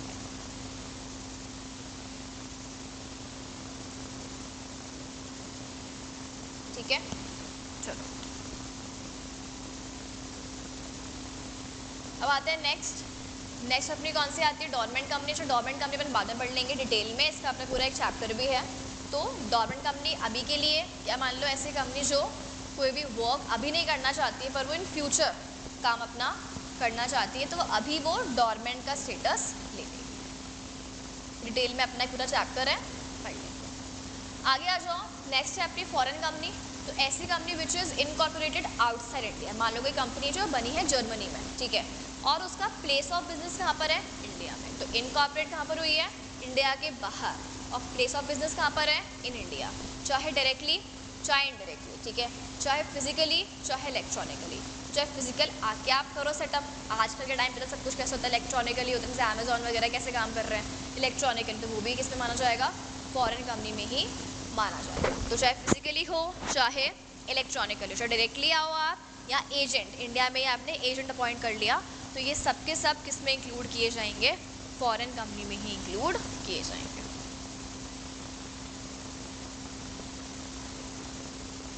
चलो अब आ जाओ नेक्स्ट अपनी कौन सी है, बैंकिंग कंपनी। तो जो कंपनीज एक्ट है उसमें और भी कंपनीज इंक्लूड होती है, जैसे बैंकिंग कंपनी हो गई, इंश्योरेंस कंपनी हो गई, NBFC हो गई, इलेक्ट्रिसिटी वाली हो गई, तो ये सब भी जो है, तो ऐसी कोई कंपनी जो कंपनीज एक्ट में बनी हुई है, तो वो कंपनी तो है ही, पर उसका बिजनेस कौन सा है, बैंकिंग का बिजनेस है, तो वो बैंकिंग रेगुलेशन एक्ट भी उसके ऊपर एप्लीकेबल हो जाएगी। पर अल्टीमेटली बनी इनकॉर्पोरेट कहाँ पर हुई है, कंपनीज एक्ट में, और कंपनीज एक्ट में इनकॉर्पोरेट होते ही वो क्या बन जाएगी, एक कंपनी बन जाएगी। ठीक है, तो कंपनी के डेफिनेशन में ये सब चीज़ें भी इंक्लूड होती हैं। ये हम आगे वापस से पढ़ लेंगे, जो अपना चैप्टर नंबर 1 अपन ने अभी स्किप किया है ना, कि सब हमें वहाँ पर डिटेल में गिवन है। तो बैंकिंग कंपनी भी आएगी, इंश्योरेंस कंपनी जो इंश्योरेंस का काम करती है वो भी आ जाएगी, और एक अपनी होती है एनबीएफसी। एनबीएफसी का अपना क्या काम होता है, नॉन बैंकिंग फाइनेंशियल कंपनी, यानी यहाँ पे आप बैंक नहीं हो पर आपका काम कैसा है, फाइनेंस का काम है। फॉर एग्जाम्पल आप लोन दे रहे हो, इन्वेस्टमेंट कर रहे हो, हायर परचेज कर रहे हो, लीज फाइनेंसिंग कर रहे हो, तो वो फाइनेंस सारा काम है, वो भी कर सकते हो आप, ठीक है। तो आप उसके लिए क्या ओपन कर सकते हो, एनबीएफसी। तो पहले तो कंपनीज एक्ट में अपना करवाओ रजिस्ट्रेशन, उसके बाद में मतलब इनकॉर्पोरेशन, उसके बाद में आप आरबीआई के पास क्या करवाओ, अपना रजिस्ट्रेशन, ठीक है। अच्छा, एक अपना आता है सेक्शन 8 कंपनी। सेक्शन 8 कंपनी क्या होता है, ऐसी कंपनी जिसका मेन पर्पस क्या होता है, आर्ट्स, साइंस, कॉमर्स, चैरिटी, ठीक है, सोशल वेलफेयर, ये सारे काम करना, ना कि प्रॉफिट वाले काम करना। सेक्शन 8 जो अपनी कंपनी है, सेक्शन 8 कंपनी जो है, क्या वो प्रॉफिट जो है वो कमा सकती है क्या, नहीं, उसका काम ही नहीं है। पर मान लो गलती से कोई इनकम आ गई, क्या करे, फेंक दे क्या, नहीं, इनकम को कहाँ लगा दो, अगेन आप अपने प्रॉफिट्स में ही जो है, सॉरी अपने ऑब्जेक्ट में ही जो है वापस से इन्वेस्ट कर दो, ठीक है। क्या आप डिविडेंड बांट सकते हो क्या प्रॉफिट से, नहीं, डिविडेंड बांटना एकदम मना। तो ये सब कुछ हमें सेक्शन 8 कंपनी के बारे में याद रखना।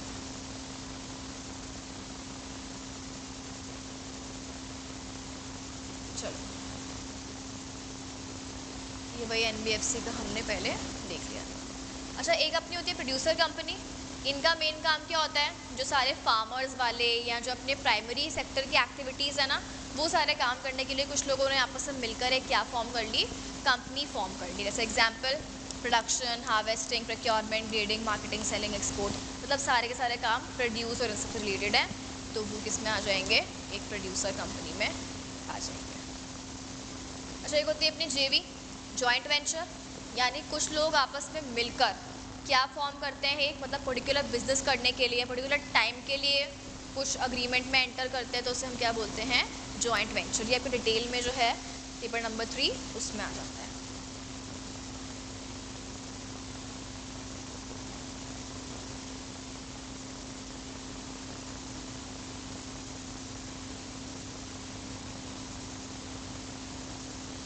चलो, अभी अगर हम लोग एक बात करें तो कंपनी का अगर हमें इनकॉर्पोरेशन करना है, तो इनकॉर्पोरेशन का डिटेल प्रोसेस यहाँ पर नहीं है, वो आपका पेपर नंबर 3 में है। अगर हम बेसिक बात करें तो जो फॉर्म अपना क्या अटैच होता है, स्पाइस प्लस। स्पाइस प्लस क्या है, simplified proforma for incorporating companies electronically. तो उसके दो पार्ट्स हैं, part A, part B. Part A में आपका नेम रिजर्वेशन आता है, पार्ट बी में आपकी 10 सर्विसेज आती हैं। तो ये आप फॉर्म जो है वो फिल करके एमसीए वेबसाइट पे सबमिट करो, चेकिंग वगैरह सब कुछ हो जाएगी, और फिर आरओसी आपको इशू कर देगा क्या चीज़, सर्टिफिकेट ऑफ इनकॉर्पोरेशन, और उसके बाद में आपकी कंपनी क्या हो जाएगी, इनकॉर्पोरेट हो जाएगी। चलो, अभी हम स्टार्ट कर रहे हैं अपना नेक्स्ट चैप्टर। जो अपना नेक्स्ट चैप्टर है वो है MOA and articles. MOA and articles.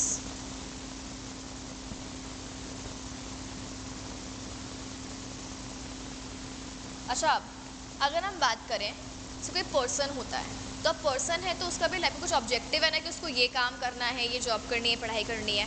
तो वैसे एक कंपनी भी है, तो कंपनी का बनने के पीछे कोई ऑब्जेक्टिव है, तो अब वो क्या काम करेगी, कैसे चलेगी, क्या रूल्स रेगुलेशन उसके ऊपर एप्लीकेबल होंगे। अब क्योंकि वो एक आर्टिफिशियल पर्सन है, तो अपने माइंड तो वो रख नहीं सकती कि अच्छा मुझे अब ये करना है, अब ये करना है। एक्चुअली है वो आर्टिफिशियल पर्सन, पर उसको चला कौन रहे हैं, नेचुरल पर्सन, जैसे डायरेक्टर्स हो गए या ओनर्स हो गए अपने, ठीक है। तो अब वो क्या काम करें, कितने लिमिट तक रह के काम करें, क्या काम करना अलाउड है कंपनी को, क्या अलाउड नहीं है, तो वो सब बातें अगर आप नहीं बताओगे तो सब अपने मनमानी करेंगे, जिसका जब जो मन में आएगा वो कर लेगा। तो इसीलिए कंपनी के लिए दो मोस्ट इम्पॉर्टेंट डॉक्यूमेंट्स हमने रखे हैं, जिसे हम क्या बोलते हैं, चार्टर डॉक्यूमेंट्स। ये आपकी बुक के अकॉर्डिंग आपका नेक्स्ट चैप्टर होगा, चैप्टर नंबर 3, ठीक है। अब जो ये चार्टर डॉक्यूमेंट्स हैं, इसमें अपने दो आ जाते हैं, एक है अपना एमओए और एक क्या है अपने articles, that is AOA. MOA का फुल फॉर्म क्या है, मेमोरेंडम ऑफ एसोसिएशन, और एओए का फुल फॉर्म क्या है, आर्टिकल्स ऑफ एसोसिएशन, ठीक है।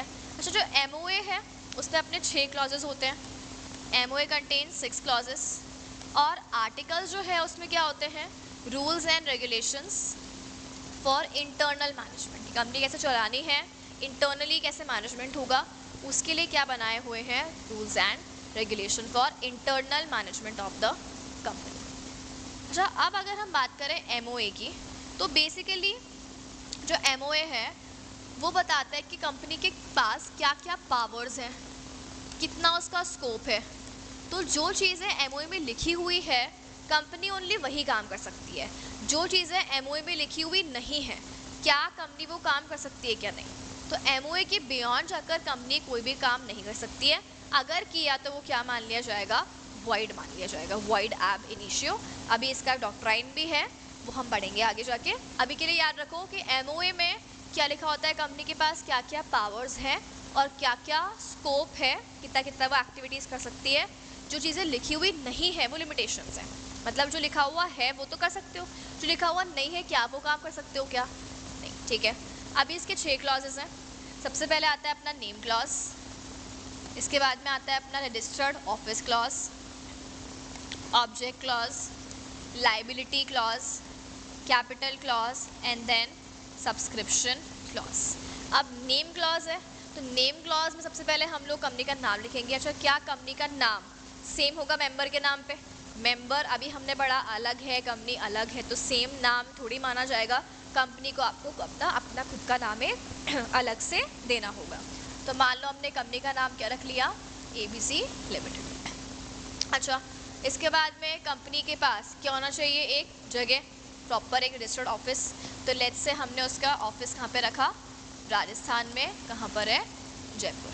तो राजस्थान आप कहाँ पे लिख दोगे, रजिस्टर्ड ऑफिस क्लॉज में। नेक्स्ट आता है ऑब्जेक्ट, कि कंपनी आपने बनाई है तो क्या वो काम करेगी। अच्छा, मैं इसमें क्या लिख सकती हूँ, वो ड्रग्स बेचेगी, स्मगलिंग वगैरह करेगी, ये सब काम इलीगल है। तो कंपनी किसी भी इलीगल एक्टिविटी के लिए बन सकती है क्या, नहीं। कंपनी हमेशा लीगल एक्टिविटीज़ के लिए बनेगी। जैसे फॉर एग्जांपल मुझे करना है लेट्स से IT का बिजनेस, तो मैंने यहाँ पे क्या लिख दिया कि मेरी कंपनी का ऑब्जेक्ट क्या है, IT सेक्टर है। उसको मैं एलैबोरेट कर दूंगी कि मुझे इसमें क्या क्या स्कोप रखना है। फिर लायबिलिटी हम पढ़ते ही आए हैं, या तो लिमिटेड होगी बाय शेयर्स या बाय गारंटी, या अनलिमिटेड रखना चाहो तो वो भी रख सकते हो। नेक्स्ट आता है कैपिटल, यानी कितना पैसा आप लगाना चाहते हो कंपनी को बिगिन करते। देखो, अब कैपिटल की अगर हम लोग बात करें तो जो अपना कैपिटल है वो कैपिटल अलग अलग पार्ट्स में हम उसको डिवाइड कर सकते हैं। तो जो सबसे पहले हम जो क्लॉज एमओए में जो कैपिटल लिखा जाएगा उसे हम बोलते हैं ऑथोराइज्ड कैपिटल। क्या बोलते हैं उसे हम, ऑथोराइज्ड कैपिटल या फिर रजिस्टर्ड कैपिटल। ऑथोराइज्ड कैपिटल और रजिस्टर्ड कैपिटल और नॉमिनल कैपिटल। ऑथोराइज्ड, रजिस्टर्ड और नॉमिनल कैपिटल, मतलब ये मैक्सिमम कैपिटल है। ये क्या है, मैक्सिमम कैपिटल है with which the company is registered. इसका मतलब जैसे अगर मैंने यहाँ पे लिख दिया 100 करोड़, मतलब कंपनी अपनी लाइफ टाइम में मैक्सिमम कितना पैसा मंगवा सकती है, 100 CR। ठीक है, तो ये क्या हो गया, तो मैक्सिमम ऑथोराइज कैपिटल। अच्छा, ये चीज़ हम कहाँ लिख देंगे, एमओए की कैपिटल क्लॉज में। अब इसमें से आप इशू करोगे, जैसे लेट्स से अभी कंपनी ने इशू किया 60 करोड़, तो वो किस में आ जाएगा, इशूड कैपिटल। पब्लिक ने सब्सक्राइब किया, लेट्स से सब्सक्राइब किया 59 CR, तो वो किस में आ जाएगा, सब्सक्राइब कैपिटल में आ जाएगा। फिर आप कॉल्स मंगवाओगे, कॉल्ड अप, पेड अप, वो सब होते हैं। पर एमओए के पर्पस से अगर हम बात करें तो कौन सा कैपिटल है जो आपका मैक्सिमम कैपिटल है जो आप अपनी लाइफ टाइम में मंगवा सकते हो, उसे हम क्या बोलते हैं, ऑथोराइज कैपिटल। अच्छा, इन फ्यूचर अगर हमें लगता है कि मुझे 100 कम पड़ रहे हैं, मुझे 150 CR चाहिए, क्या करूँ, नहीं मंगवा सकती। अभी तो हमने क्या बात पढ़ी थी कि कंपनी का मैक्सिमम कैपिटल जितना लिखा हुआ है उतना ही होगा। क्या करें, आप कंपनी बंद करें, वाइंड अप करें, फिर नई कंपनी खोलें, फिर उसका 150 लिखें। मान लो और चाहिए, 200 चाहिए, फिर कंपनी बंद करें, फिर नई कंपनी खोलें, फिर 200 लिखें। प्रॉब्लमेटिक है नहीं है, सिंपल सी बात है। एमओए को क्या कर लो, चेंज कर लो ना। एमओए बना दिया, इसका मतलब ये थोड़ी आप चेंज नहीं कर सकते। एमओए में लिखा हुआ अभी 100 है तो 100 मंगवाओ, आप चेंज कर लो। आपने चेंज कर लिया, प्रोसेस मान के 150 लिख दिया। अभी एमओए में चेंज करके कितना लिखा हुआ है, 150। अभी आपके पास कितनी लिमिट है, फिर 150 की लिमिट है। क्या आप मंगवा सकते हो क्या, बिल्कुल मंगवा सकते हो। ठीक है, चलो, तो ये अपना किस में आ जाएगा, कैपिटल क्लॉज में। और लास्ट अपना क्या आता है, सब्सक्रिप्शन क्लॉज। तो इस वाले क्लॉज में क्या होता है, जो कंपनी के फर्स्ट मेंबर्स होते हैं, जैसे अपन ने बात की प्राइवेट कंपनी में कितने होते हैं, 2 होते हैं, पब्लिक में कितने होते हैं, 7 होते हैं। तो ये लोग जो फर्स्ट मेंबर्स हैं, ये लोग एमओए में अपना नेम लिखते हैं, नेम के आगे कितने शेयर्स परचेज किए हैं, मिनिमम 1 शेयर लेना ही होता है। तो मिनिमम कितना है, 1, बाकी कितने भी ले लो आप, मिनिमम 1 शेयर इनको लेना ही पड़ेगा। तो वो जो शेयर है वो आप इनके नाम के सामने लिखेंगे, साइन वाइन करेंगे, तो वो किस में मेंशन होता है, सब्सक्रिप्शन क्लॉज में मेंशन होता है। ठीक है, तो ये अपने सारे हो गए क्लॉजेस। अच्छा, क्या हम क्लॉजेस जो भी हमने एमओए में क्लॉजेस लिखे हैं, क्या हम उसको ऑल्टर भी कर सकते हैं? बिल्कुल, प्रोसेस गिवन है। मान लो जो अप्रूवल चाहिए मेंबर से या सीजी से, वो अप्रूवल ले लो। अप्रूवल लेने के बाद में क्या आप एमओए को ऑल्टर कर सकते हो क्या? एब्सोल्युटली। बिना अप्रूवल लिए या बिना ऑल्ट्रेशन किए वो काम करोगे तो वो वैलिड है क्या? नहीं। पर ऑल्टर करने के बाद में आपने वो काम किया तो क्या वो काम वैलिड है क्या? बिल्कुल।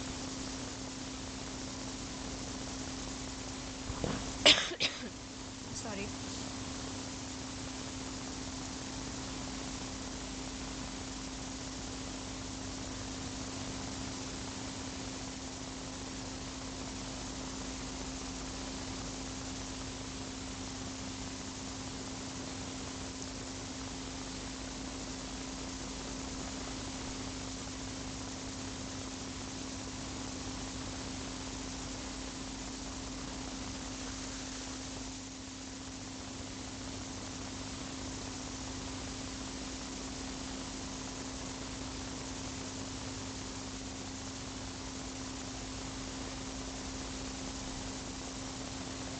चलो, तो ये अपना हो गए एमओए के सारे क्लॉजेस। अभी हम देख लेते हैं कि हम इनको ऑल्टर करना चाहें तो किस तरीके से हम इनको ऑल्ट्रेशन कर सकते हैं।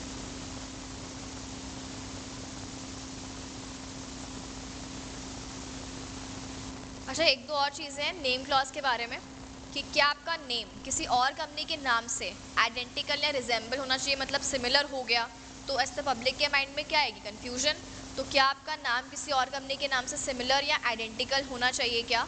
नहीं होना चाहिए। तो name should not be identical और resemble the name of the existing company. अच्छा, ऐसा कोई भी नाम नहीं होना चाहिए जो किसी एक्ट के अगेंस्ट में हो, कोई ऑफेंस हो जाए, जैसे आपने मान लो नाम में कोई ड्रग्स वगैरह या ऐसे उल्टी सीधी बातें लिख दी, किसी गवर्नमेंट के बारे में कुछ उल्टा सीधा लिख दिया, तो ऐसा कुछ भी नहीं होना चाहिए जो ऑफेंस मान लिया जाए बेसिकली, या वो सीजी के ओपिनियन में अनडिज़ायरेबल नहीं होना चाहिए।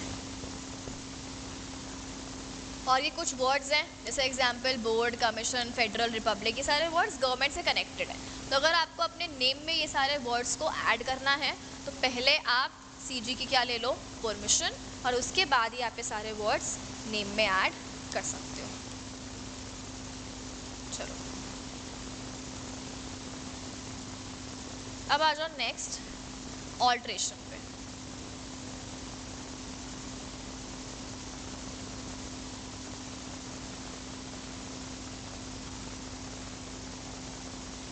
Alteration of MOA. अच्छा, अब अगर हमें किसी कंपनी का नेम चेंज करना है तो आपके पास 2 तरीके हैं। या तो आपने क्या करा, खुद से नेम चेंज किया, मतलब वॉलंटरी आप उस कंपनी का नेम चेंज करना चाहते हो, या मान लो आपकी कंपनी का नाम किसी एग्जिस्टिंग कंपनी के नाम से रिजेंबल कर रहा है या अनडिज़ायरेबल हो गया, मतलब सीजी को पहले तो ठीक है लग गया कि ओके अप्रूवल मिल गया, लेकिन आगे जाके क्या रियलाइज़ हुआ कि ये नेम जो है वो किसी और कंपनी के नाम से बहुत मैच हो रहा है, जिसकी वजह से पब्लिक को प्रॉब्लम हो रही है, पब्लिक डिसीव हो रही है, कंफ्यूज हो रही है। तो फिर सीजी आपको ऑर्डर देके क्या बोल सकता है कि आप अपने नेम को चेंज करो। तो वॉलंटरी है तो कर लो, ठीक है, रेजोल्यूशन पास करके एप्लीकेशन फाइल कर दो। लेकिन अगर सीजी ने बोला है तो वो तो मैंडेटरी नेम चेंज में आ गया। तो जैसे सीजी ने आपको बोला वैसे ही 3 महीने के अंदर अंदर आपको वो सीजी के डायरेक्शंस मानने हैं, और डायरेक्शन मानते हुए आपको क्या करना पड़ेगा, नेम चेंज। और जैसे आपने नेम चेंज किया 15 डेज़ में आप इंटीमेट कर दो किसको, आरओसी को, कि हमने हमारा नेम चेंज कर लिया। ठीक है। अच्छा, आप देखोगे आपकी बुक में बहुत सारे प्रोसीजर गिवन है। देखो, एक तो क्या होता है प्रोविज़न और एक होता है प्रोसीजर। तो प्रोविज़न मतलब क्या काम करना है। अब वो काम करना है, जैसे हमें मान लो बीआर पास करना है, तो बीआर पास करने के लिए प्रोसेस होगा ना, पहले आप बोर्ड मीटिंग का नोटिस दोगे, उसके बाद में एजेंडा वगैरह डिसाइड करके वो सब कुछ गया, फिर मीटिंग कॉल होगी, मीटिंग में सब मैटर डिसाइड होंगे, फिर बीआर पास होगा, उसके बाद बुलाई जाएगी जनरल मीटिंग, फिर ओआर या एसआर पास होगा।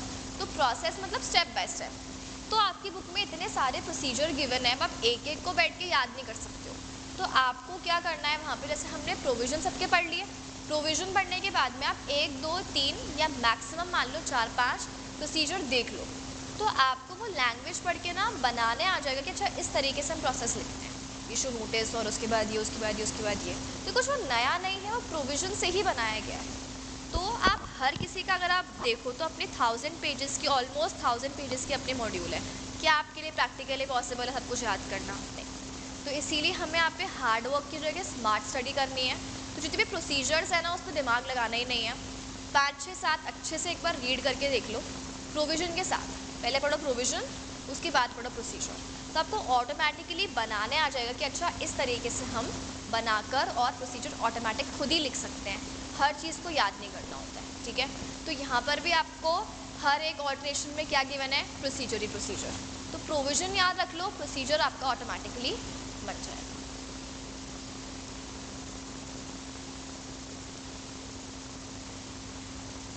अच्छा, इसके बाद क्या बोला, अगर कोई कंपनी है और उस कंपनी ने डिफ़ॉल्ट कर रखा है, मान लो फाइनेंशियल फाइल नहीं करे, एनुअल रिटर्न फाइल नहीं करी, डिबेंचर का रीपेमेंट नहीं किया, डिपॉजिट का रीपेमेंट नहीं किया, इंटरेस्ट का पेमेंट नहीं किया, तो डिफ़ॉल्ट ही है। डिफ़ॉल्ट करके नाम चेंज कर लोगे, अलाउ करेंगे क्या? नहीं करेंगे। तो ये तो सब में याद रखना, डिबेंचर, डिपॉजिट, इंटरेस्ट तो हर किसी में आ जाता है। अगर आप ये काम नहीं करोगे, क्या हम आपको पेमेंट करने देंगे या क्या हम आपको कोई भी चीज़ मतलब चेंज करने देंगे, क्या कुछ भी काम करने देंगे क्या? नहीं। तो यहाँ पर नेम चेंज करना अलाउड नहीं है जब तक आपने ऑल्ट्रेशन, जब तक आपने रीपेमेंट नहीं किया।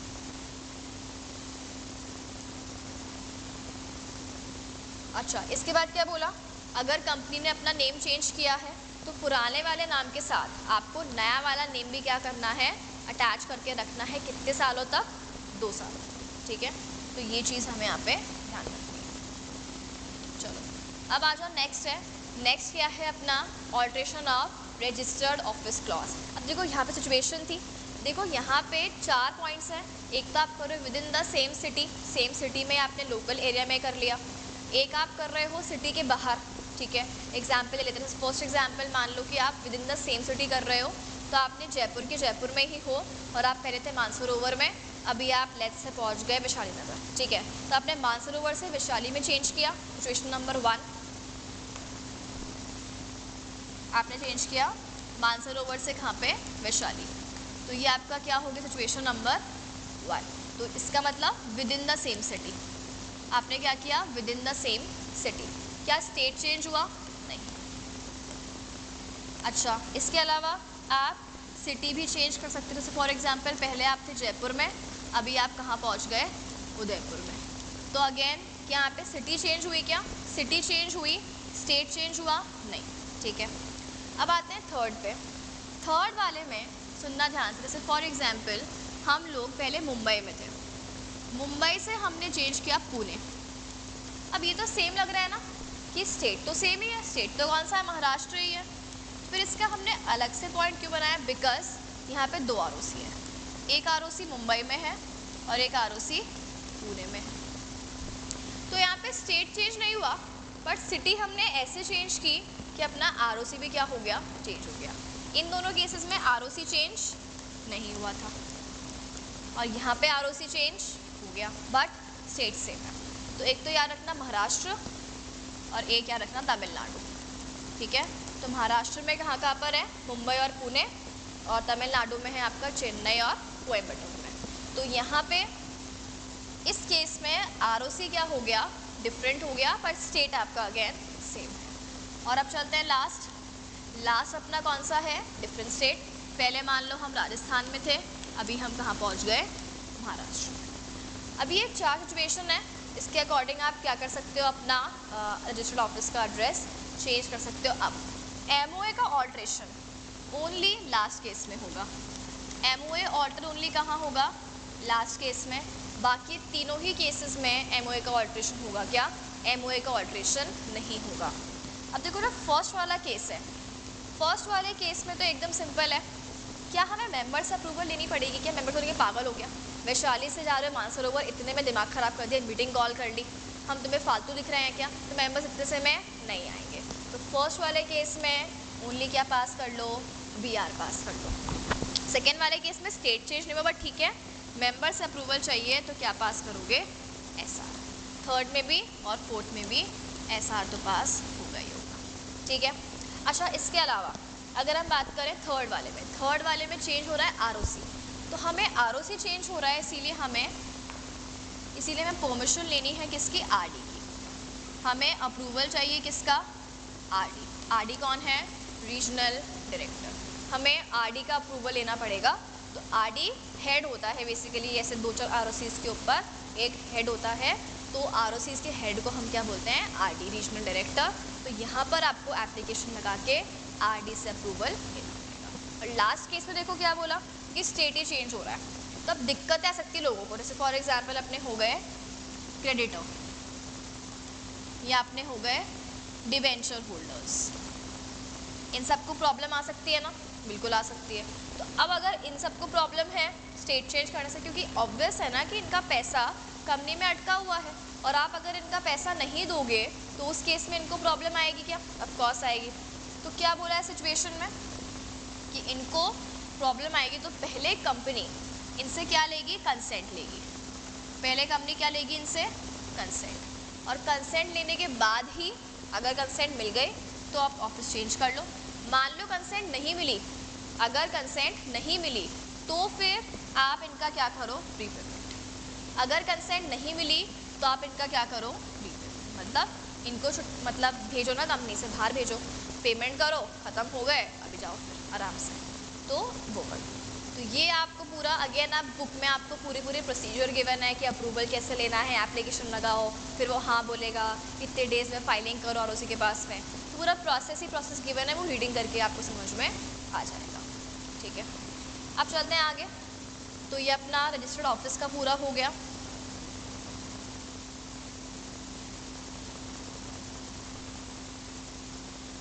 अब आ जाओ नेक्स्ट है अपना ऑब्जेक्ट क्लॉज। अब देखो ऑब्जेक्ट क्लॉज जो है वो इम्पॉर्टेंट है, क्योंकि ऑब्जेक्ट क्लॉज में लिखा हुआ होता है कि आपकी कंपनी किस पर्पस के लिए बनी है। तो जो हम पब्लिक से पैसा रेस कर रहे हैं अल्टीमेटली, उसको हम कहाँ लगाने वाले हैं, अपनी कंपनी के ऑब्जेक्ट में लगाने वाले हैं। तो कंपनी किस ऑब्जेक्ट के लिए बनी है, वो सारी चीज़ें कहाँ लिखी हुई होती है, कंपनी के ऑब्जेक्ट क्लॉज में। क्या आप उसको चेंज कर सकते हो क्या, बिल्कुल। क्या पास करना होगा आपको, SR पास करना होगा। मेंबर्स मान गए तो आप चेंज कर सकते हो, लेकिन अगर आपकी कंपनी कौन सी है, लिस्टेड कंपनी है, तो आपको SR किससे पास करवाना होगा, आपको SR पोस्टल बैलेट से पास करवाना होगा। पोस्टल बैलेट क्या होता है, यानी मीटिंग कॉल करने की ज़रूरत नहीं है, क्योंकि देखो बहुत सारे लोग ऐसे होते हैं जो इतनी दूर पड़ती है मीटिंग्स की, वो आते नहीं है, टाइम नहीं होता, तो हम उनके घर बैठे बिठाए क्या करेंगे, उनको भेजेंगे रेजोल्यूशन और वहीं पर ही बोलेंगे कंसेंट अपनी लिख के और पोस्ट के थ्रू भेज दो, उसे हम बोलते हैं पोस्टल बैलेट। अपना एक मीटिंग आएगा, चैप्टर आएगा जनरल मीटिंग्स पार्ट B में, वहाँ पर डिटेल में ये गिवन है कि किस तरीके से ये कंडक्ट किया जाता है। अभी के लिए बस बेसिक याद रख लो। अच्छा, अब एक और चीज़ है, फॉर एग्जांपल कोई कंपनी है, ठीक है, उस कंपनी ने लेट्स से 100 करोड़ रुपीस मंगवा रखे हैं पब्लिक से, और लेट्स से उसका जो बिज़नेस था, पहले उसका बिज़नेस था टेक्सटाइल, अर्लियर उसका ऑब्जेक्ट क्लॉज में क्या लिखा हुआ है, कौन सा बिजनेस है, टेक्सटाइल बिजनेस है, करेक्ट। तो अब यहाँ पे इस केस में अगर उसका बिजनेस टेक्सटाइल का है, 100 करोड़ मंगवाए हैं, इसमें से मान लो यूज़ कितने कर लिए, 40, और अनयूटिलाइज्ड कितने हैं, 60, ठीक है। अभी आप बीच में ऑब्जेक्ट चेंज कर रहे हो, तो क्या कोई दिक्कत होगी लोगों को, नहीं होगी। तुम्हें पहले बोले फीस ले दो, फीस तुमसे ले ली, CS पढ़वा दिया आधे में क्या बोल रहे हैं कि हम तुम्हें आगे CS नहीं पढ़वाएंगे, अभी तुम CA पढ़ लो, जो रिमेनिंग तुम्हारी फ़ीस है ना, वो हम किस में यूज़ करो, तुम्हें CA पढ़ा के। क्या हर किसी को ये वो रेडी होगा कि नहीं अब आगे हम CA पढ़ लेंगे, नहीं पढ़ना, जिसके लिए हमने फ़ीस दी है या तो वो पढ़ाओ, या वो नहीं पढ़ाओगे तो वापस करो हमारी फ़ीस, तुम ये तो बोलोगे। तो एग्जैक्टली वैसे ही लोगों ने अपना पैसा क्यों दिया है, टेक्सटाइल। अभी तुम मान लो कोई और केमिकल बिजनेस कर रहे हो, तो उन्होंने तो अपना पैसा क्या सोच के दिया है कि कंपनी किसकी कंपनी है, टेक्सटाइल की कंपनी है। अभी तुम केमिकल बिजनेस में चेंज कर रहे हो, हमें तो पैसा चाहिए अपना वापस, तो क्या बोला यहाँ पे, अगर ऐसा है कि आपका पैसा पूरा यूज़ नहीं हुआ, अनयूटिलाइज कुछ पैसा पड़ा हुआ है और आप भी बीच में ही क्या कर रहे हो, अपने ऑब्जेक्ट को चेंज कर रहे हो, ठीक है, कर लेना। लेकिन पहली बात, कंसेंट लो पोस्टल बैलेट से, क्योंकि मीटिंग में तो बहुत ही कम लोग आएंगे, आलसी होते हैं, दूर भरता है, नहीं जाते। तो पहले कंसेंट लो आप किससे, पोस्टल बैलेट से। और दूसरा, जो आपके डिसेंटिंग शेयर होल्डर्स हैं, मतलब बहुत लोग तो ठीक है मान जाएंगे, ओके एडजस्ट कर लेते हैं, पर बहुत सारे लोग नहीं मानेंगे, तो उनको क्या चाहिए, अपना पैसा वापस। तो डिसेंटिंग शेयर होल्डर्स को आप क्या दो, एग्जिट अपॉर्चुनिटी, मतलब उनके शेयर्स आप परचेज करो ताकि उनको ऑप्ट आउट का मौका मिले ना, कि आप वो अपने शेयर्स आपको बेच के उनको दो पैसा और वो कंपनी से हो जाएंगे बाहर। जो डिसेंटिंग शेयर होल्डर्स हैं उनको आप क्या करो, पैसा देके कंपनी से बाहर करो, ठीक है। तो ये हमें ऑब्जेक्ट क्लॉज में याद रखना है, बाकी सब तो बेसिक है। अच्छा, लायबिलिटी क्लॉज एकदम सिंपल है, एसआर पास करो और फाइल कर दो किसके पास में, आरओसी के पास में। अब आ जाओ नेक्स्ट, क्या है अपना next, alteration of capital clause. अच्छा, अभी तक जितने भी हमने एमओए के क्लॉजेस पढ़े हैं वो सारे क्लॉजेस में हम लोग क्या पास करते हैं, ओआर या एसआर। अभी तक सब में हमने क्या पास करा, एसआर। लेकिन कैपिटल क्लॉज एक ऐसा क्लॉज है जहाँ पर आप क्या पास कर रहे हो, ओआर पास कर रहे हो। अब एक चीज़ सुनना ध्यान से, वरना थोड़ी सी कंफ्यूजिंग हो जाती है ये। देखो, कैपिटल क्लॉज जब भी ये कंपनी को चेंज करना है, तो कैपिटल क्लॉज चेंज करने के लिए अभी हमने क्या पढ़ा, एक तो आपको क्या पास करना है, ओआर। ओआर क्या होता है, ऑर्डिनरी रेजोल्यूशन, एक तो ये पास करना है। इसके अलावा एक चीज़ क्या बोली है कि अगर आपको कैपिटल क्लॉज चेंज करना है ना, तो आपके पास ऑथोराइजेशन होना चाहिए। और कहाँ पे होना चाहिए, आर्टिकल्स में। मतलब आर्टिकल्स में ये चीज़ लिखी हुई होनी चाहिए कि एक कंपनी ऑथोराइज्ड है कि वो अपने एमओए का कैपिटल क्लॉज चेंज कर सकती है, ठीक है। तो इस केस में आर्टिकल्स में लिखा हुआ होना चाहिए कि कंपनी क्या कर सकती है, कैपिटल क्लॉज को ऑल्टर कर सकती है। आर्टिकल्स में लिखा हुआ है तो सिंपल ओआर पास करो और काम हो जाएगा। व्हाट इफ आर्टिकल्स में ये लाइन लिखी हुई नहीं है कि कंपनी कैपिटल क्लॉज को चेंज कर सकती है, तो अब कैपिटल क्लॉज को चेंज करना ही है हमें, तो आर्टिकल्स को चेंज कर लो पहले। ये तो बोला ना, आर्टिकल्स में लिखा हुआ होना चाहिए, हमारे तो आर्टिकल्स हैं, पहले क्या करो, आर्टिकल्स को कर लो ऑल्टर, फिर क्या कर लेना, एमओए चेंज कर लेना। अब आर्टिकल्स को हमें करना है ऑल्टर, उसके लिए हम पास करते हैं एसआर। अब इसीलिए कंफ्यूजन क्यों आती है, क्योंकि अभी तो हमने क्या पढ़ा, ओआर, फिर आप बुक में क्या देख लोगे, यार अभी तो ओआर था, अभी एसआर कहाँ से आ गया। तो वो एसआर एमओए को चेंज करने के लिए नहीं है, वो एसआर क्यों है, आप किसको चेंज कर रहे हो यहाँ पे, आर्टिकल्स को। आर्टिकल्स में लिखा हुआ है तो एसआर पास करने की ज़रूरत ही नहीं है, आर्टिकल्स में लिखा हुआ नहीं है तो हमें आर्टिकल्स में लिखना पड़ेगा। लिखोगे कैसे, ऑल्टर करके। तो आर्टिकल्स को ऑल्टर करने के लिए you need to pass special resolution. SR pass करो फॉर आर्टिकल्स, ये हो गया। अभी एमओए चेंज करने के लिए क्या पास करो, ओआर। तो ये बात बहुत ध्यान से देखना, बाकी सब एकदम बेसिक है कि आप अपना कैपिटल क्लॉज चेंज कर सकते हो, कोई प्रॉब्लम नहीं है, ठीक है। और अपना लास्ट तो कौन सा, सब्सक्राइबर्स वाला है, तो वो तो बेसिक है कि बिगिनिंग में आता ही है, तो उसमें तो सबके नाम लिखे होते हैं, तो उसमें कोई ऑल्ट्रेशन एज सच नहीं होगा।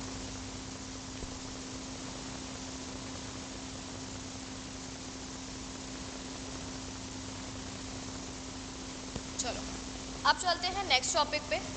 नेक्स्ट अपना क्या है, आर्टिकल्स ऑफ एसोसिएशन एओए।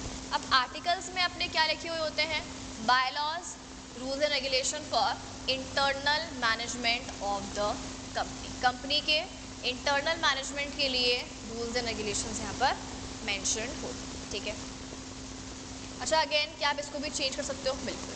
अब देखो इसमें कंटेंट्स क्या क्या हैं, rules and regulation for company का इंटरनल मैनेजमेंट। अब अलग अलग बातों के ऊपर मैटर्स हैं, शेयर्स के रिगार्डिंग है, अलॉटमेंट, इशू, कॉल्स वगैरह। देन डायरेक्टर्स के बारे में है, उनकी क्या क्या पावर्स हैं, रेम्यूनरेशन, रिस्पॉन्सिबिलिटीज़, क्या हम शेयर्स का ट्रांसफ़र कर सकते हैं, बायबैक कर सकते हैं, वाइंडिंग, मतलब जितने भी टॉपिक्स हम कंपनीज एक्ट में पढ़ते हैं, हर टॉपिक के रिगार्डिंग रूल्स एंड रेगुलेशन कहाँ पे लिखे होते हैं, आर्टिकल्स में लिखे हुए होते हैं। तो इसके अलावा आर्टिकल्स में एक हम ऐड कर सकते हैं एंट्रेंचमेंट प्रोविजन। अब सुनो एंट्रेंचमेंट प्रोविजन क्या होता है। फॉर एग्जाम्पल कोई कंपनी है, जैसे अगर हम बात करें, अभी हम आगे पढ़ेंगे वैसे तो पार्ट बी में, रिजोल्यूशंस अगर हम बात करें मेंबर्स के, दो टाइप के होते हैं क्या, OR ordinary resolution, SR special resolution. अगर हम OR की बात कर रहे हैं तो OR के केस में कंसेंट चाहिए आपको, कितने % कंसेंट चाहिए, 51% कंसेंट चाहिए एटलीस्ट। SR में कितने % कंसेंट चाहिए, 3 टाइम्स, मतलब 75% कंसेंट चाहिए, करेक्ट। तो अभी सिचुएशन में क्या बोला, फॉर एग्जाम्पल कंपनी है, कंपनी क्या चाहती है कि यार ये जो मैटर है ना, ये मैटर काफ़ी सीरियस मैटर है, तो हमें यहाँ पे 75% कंसेंट नहीं चाहिए, हमें यहाँ पे 95% कंसेंट चाहिए। मतलब अगर 95% लोग हाँ बोलेंगे ना तो हम ये काम करेंगे, या 100% लोग हाँ बोलेंगे ना तो ही हम ये काम करेंगे। तो ये हमने क्या किया, कंपनीज एक्ट से स्ट्रिक्ट कर दिया ना। तो क्या आप माइनॉरिटी शेयर होल्डर, देखो क्या नॉर्मली क्या रूल चलता है कि अगर मेजॉरिटी ने हाँ बोल दिया तो माइनॉरिटी को सब बातें माननी पड़ेगी, कुछ नहीं बोल सकती, बार बार आप मुँह के कोर्ट तो नहीं जा सकते हो, अगर बात सही है तो ठीक है। तो इस सिचुएशन में क्या बोला, अगर कोई ऐसे बड़े बड़े मैटर्स हैं जहाँ पे आपको लग रहा है कि यार माइनॉरिटी के साथ गलत हो रहा है, कि अगर 51% लोग हाँ बोल रहे हैं तो बाकी 49% जो है उनके साथ गलत हो रहा है, तो उस केस में हम एक्ट से स्ट्रिक्ट प्रोविजन डाल सकते हैं, कहाँ पे, आर्टिकल्स।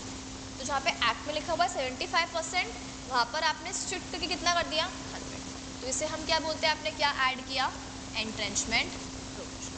अच्छा, क्या मैं ये 75 को कम करके 60 कर सकती हूँ, नहीं, एक्ट में लिखा मिनिमम 75, 100 करने से मिनिमम कंप्लायंस तो हो ही रही है ना, मतलब एक्ट का वोलेशन थोड़ी हो रहा है।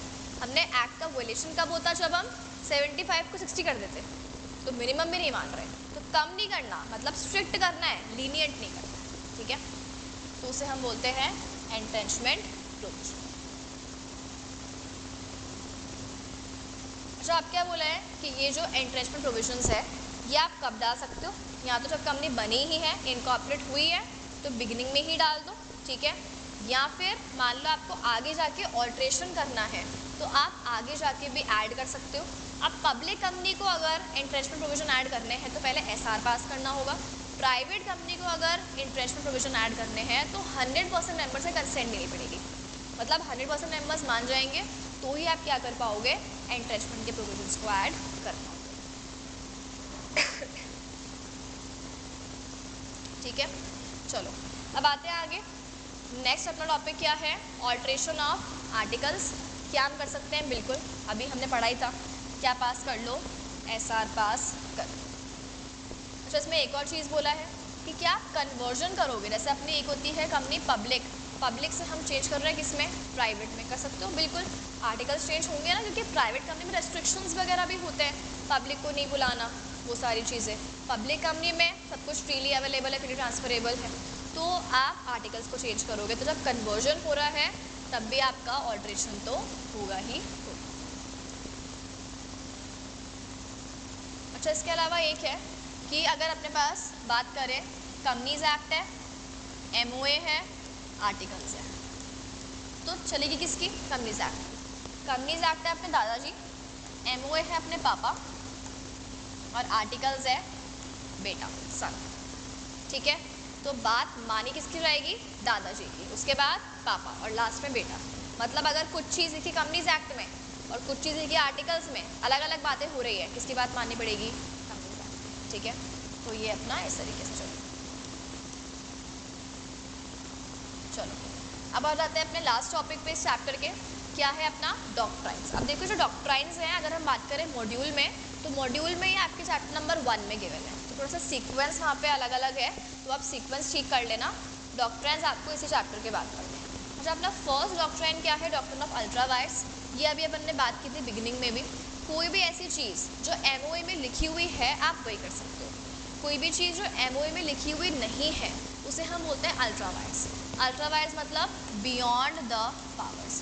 अल्ट्रा वायर्स क्या होता है, बियॉन्ड द पावर्स। तो कोई भी चीज़ जो बियॉन्ड द पावर्स है, मतलब अल्ट्रा वायर्स है, वो क्या होती है, वॉइड, भी फ्रॉम द बिगिनिंग, इसीलिए हम उसको बोलेंगे वॉइड एब इनिशियल। तो कोई भी चीज़ अगर एमओए में लिखी हुई नहीं है फिर भी आप कर लेते हो तो वो चीज़ वैलिड नहीं है, वो वर्ड ab initio है। इसे हम बोलते हैं डॉक्ट्राइन ऑफ अल्ट्रा वायरस। ठीक है, तो ये हमें याद रखना है। अब आते हैं सेकेंड अपना है doctrine of constructive notice. Doctrine of constructive notice. अच्छा आप सुनो, इसमें क्या बोला जाता है कि जो आपने ये एमओए और आर्टिकल्स हैं, एमओए और आर्टिकल्स हैं, ये दोनों ही क्या है, पब्लिक डॉक्यूमेंट्स। दोनों ही क्या है, पब्लिक डॉक्यूमेंट्स। इसका मतलब जब भी कंपनी इनकॉर्पोरेट होती है, आपने पढ़ा होगा स्पाइस प्लस के टाइम पे, जब भी हम स्पाइस प्लस जो फॉर्म है वो फाइल करते हैं INC 32 में, तो 33 और 34 में EMOA और EAOA ये भी किसके पास जाते हैं, ROC के पास जाते हैं, करेक्ट। तो यहाँ पे ये जो डॉक्यूमेंट्स हैं वो क्या बन जाते हैं, पब्लिक डॉक्यूमेंट्स। इसका मतलब कोई भी पर्सन इन डॉक्यूमेंट्स को चेक कर सकता है ऑनलाइन भी और ROC के पास भी। कैसे, ऑन पेमेंट ऑफ फीस। तो ये डॉक्यूमेंट पब्लिक डॉक्यूमेंट है। तो बोला जाता है कि जो भी पर्सन किसी भी कंपनी के साथ कॉन्ट्रैक्ट करने के लिए आएगा, उसकी पहले क्या ड्यूटी बनती है कि पहले वो ये सारे डॉक्यूमेंट पढ़कर आए, मतलब एमओए और आर्टिकल्स पढ़कर आए और समझ कर भी आए अच्छे से। खुद को नहीं आ रहा तो किसी की हेल्प ले लो। ये नहीं बोल सकते कि मुझे पढ़ने तो आया ही नहीं, समझ में नहीं आया, मैं अनपढ़ हूँ। किसी की हेल्प लो, भाई लॉयर को रखो। तो आपको पढ़कर भी आना है और सही सेंस में समझ कर भी आना है। अगर आप नहीं पढ़कर आए और फिर कंपनी ने कोई अल्ट्रा वायरस काम कर लिया तो कंपनी रिस्पॉन्सिबल नहीं है, आपकी गलती है। इसके लिए अपना एक केस लॉ भी है, एशबरी रेलवे कैरेजेस का, Ashbery railway carriages versus reach. अच्छा, यहाँ पे क्या हुआ था कि जो अपनी ये कंपनी थी, कंपनी के एमओ में लिखा हुआ था कि कंपनी रेलवे कैरेजेस वगैरह को मैन्युफैक्चर करेगी, ट्रेडिंग वगैरह सब कुछ करेगी, पर financing activity, financing of railway carriages कहीं पर भी इस कंपनी के एमओए में लिखा हुआ नहीं था। इसका मतलब फाइनेंस करना रेलवे के लिए कैरेज वगैरह जो भी है, फाइनेंस करना अलाउड है क्या, फाइनेंस करना अलाउड नहीं था। तो अगर आप फाइनेंस करते हो तो वो क्या मान लिया जाएगा, अल्ट्रा वायरस। अभी जो सेकेंड पार्टी है ना, इसने क्या करा, नहीं पढ़ा, एमओए आर्टिकल्स नहीं पढ़े, कंपनी ने फाइनेंस कर दिया और इसने कंपनी का फाइनेंस जो फंड है जो कंपनी ने दिए थे वो फंड यूज़ करके मैन्युफैक्चरिंग वगैरह कर दिया, जो भी यूज़ करना था वो यूज़ कर दिया। अब आगे जाके कंपनी क्या बोल रही है, हम ये कॉन्ट्रैक्ट जो है कैंसिल कर रहे हैं, या हम पूरा पेमेंट नहीं करेंगे, या हमें ये नहीं चाहिए सामान जो भी है। अब ये गया कोर्ट में, क्या बोलने कि कंपनी ऐसे बीच में कॉन्ट्रैक्ट कैसे कैंसिल कर रही है, कंपनी को बोलो कि कॉन्ट्रैक्ट का परफॉर्मेंस करे या मुझे डैमेज दे। ठीक है, तो अब यहाँ पे कोर्ट ने क्या बोला कि ये कॉन्ट्रैक्ट ही नहीं है, क्योंकि ये क्या है, वॉइड एब इनिशियो। और हम पढ़ते हैं ना कॉन्ट्रैक्ट एक्ट में, आपको पढ़ा होगा सीसेट में कॉन्ट्रैक्ट एक्ट। कॉन्ट्रैक्ट एक्ट में हम लोग क्या पढ़ते हैं कि कोई भी चीज़ अगर वो सेक्शन 10 के एसेंशियल्स में नहीं आ रही है तो वो क्या माना जाएगा, वॉइड माना जाएगा। अब यहाँ पे उसमें एक पॉइंट क्या आ गया, एमओए की पावर्स में आपके पास पावर ही नहीं है वो काम करने के लिए, तो वो काम करने की पावर ही नहीं है, तो वो क्या था, वॉइड एब इनिशियो। और वॉइड एब इनिशियो है तो आपका वो कॉन्ट्रैक्ट बना क्या, वो अग्रीमेंट ही है, और अग्रीमेंट ही वॉइड है, कॉन्ट्रैक्ट बना ही नहीं ना। जब कॉन्ट्रैक्ट ही नहीं बना तो आप कॉन्ट्रैक्ट की परफॉर्मेंस मांग सकते हो क्या कंपनी से, नहीं। क्या इसके पास कुछ रेमेडी है, कुछ नहीं कर सकता। गलती क्यों है, इसको एमओए पढ़ के आना चाहिए था कि कंपनी के पास कोई पावर नहीं है फाइनेंस करने की, फिर भी कंपनी ने फाइनेंस किया, आपने पैसे लिए, आपने काम चालू कर दिया, अब कंपनी आधे में बैकआउट कर रही है, आप कंपनी के ऊपर केस नहीं कर सकते हो क्योंकि गलती आपकी है। इसे हम बोलते हैं डॉक्ट्राइन ऑफ कंस्ट्रक्टिव नोटिस, यानी आपके ऊपर ड्यूटी है कि आप पढ़कर आओ एमओए और आर्टिकल्स में क्या लिखा हुआ है। अभी थोड़ा सा डॉक्ट्राइन काफ़ी हार्श था, मतलब कंपनी के फेवर में है, कॉन्ट्रैक्ट तो वैलिड है नहीं ना, कॉन्ट्रैक्ट तो हुआ ही नहीं, तो बेचारी कंपनी के ऊपर तो कुछ भी नहीं आया, गलती इसकी थी और पूरा ब्लेम भी इसके ऊपर आ गया। तो हम कह सकते हैं कि ये फेवर में है कंपनी के और हार्श है, अगेंस्ट में है किसके, आउटसाइडर्स के। इसीलिए हमने बनाया एक और doctrine, doctrine of indoor management. अब इंडोर मैनेजमेंट जो है वो कंपनी के अगेंस्ट में है और आउटसाइडर्स के फेवर में। ठीक है, अब इंडोर मैनेजमेंट क्या बोलता है कि ठीक है, देखो जो अपना कंस्ट्रक्टिव नोटिस था, कंस्ट्रक्टिव नोटिस में तो हमने क्या बात पढ़ी कि जो भी चीज़ें लिखी हुई हैं कहाँ पे, एमओए और आर्टिकल्स में, वो हम पढ़ के आ जाएंगे। लेकिन कंपनी इंटरनली क्या काम कर रही है, कंपनी का इंटरनल मैनेजमेंट किस तरीके से चल रहा है, क्या उससे हमें कोई मतलब है क्या, नहीं। इसका मतलब यहाँ पे आपकी ड्यूटी बनती है बस एमओए और आर्टिकल्स पढ़कर आओ। इंटरनली कंपनी क्या कर रही है, क्या वो आपकी ड्यूटी है क्या नहीं। सो फॉर एग्जांपल आर्टिकल्स में लिखा हुआ था कि अगर कोई कंपनी है और वो डिबेंचर्स वगैरह इशू करना चाहती है वो इशू कर सकती है, लेकिन लेट्स से उसको पहले क्या पास करवाना है, शेयर होल्डर से ओआर पास करवाना है ना। अब जो भी पर्सन था जिसने ये डिबेंचर या मान लो बॉन्ड है वो कंपनी से परचेज किया, उसने क्या चेक किया, एमओए आर्टिकल चेक किए, उसमें उसने क्या चेक किया, अच्छा हाँ कंपनी ने बता दिया कि हमने ओआर पास किया। मान लो कंपनी ने एक्चुअली ये ओआर पास किया ही नहीं होता, उसको बस ऐसे झूठ बोल दिया होता कि हमने तो मीटिंग कर ली, ओआर पास हो गया, सब कुछ हो गया, पर एक्चुअली कंपनी ने ओआर पास नहीं किया होता। तो क्या यहाँ पे गलती कंपनी की है या जिसको हमने बॉन्ड दिया उसकी है? गलती यहाँ पे कंपनी की, क्योंकि उसकी ड्यूटी बस कितनी से बनती है, उसकी ड्यूटी इतनी से बनती है कि वो चेक करे, ठीक है ओआर पास हो गया।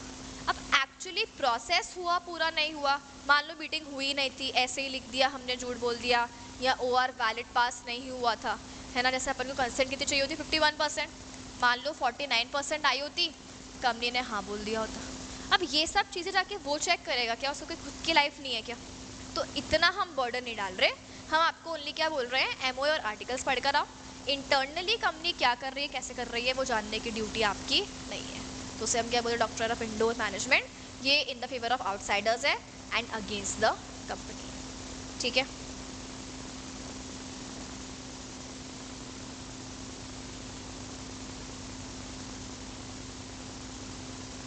चलो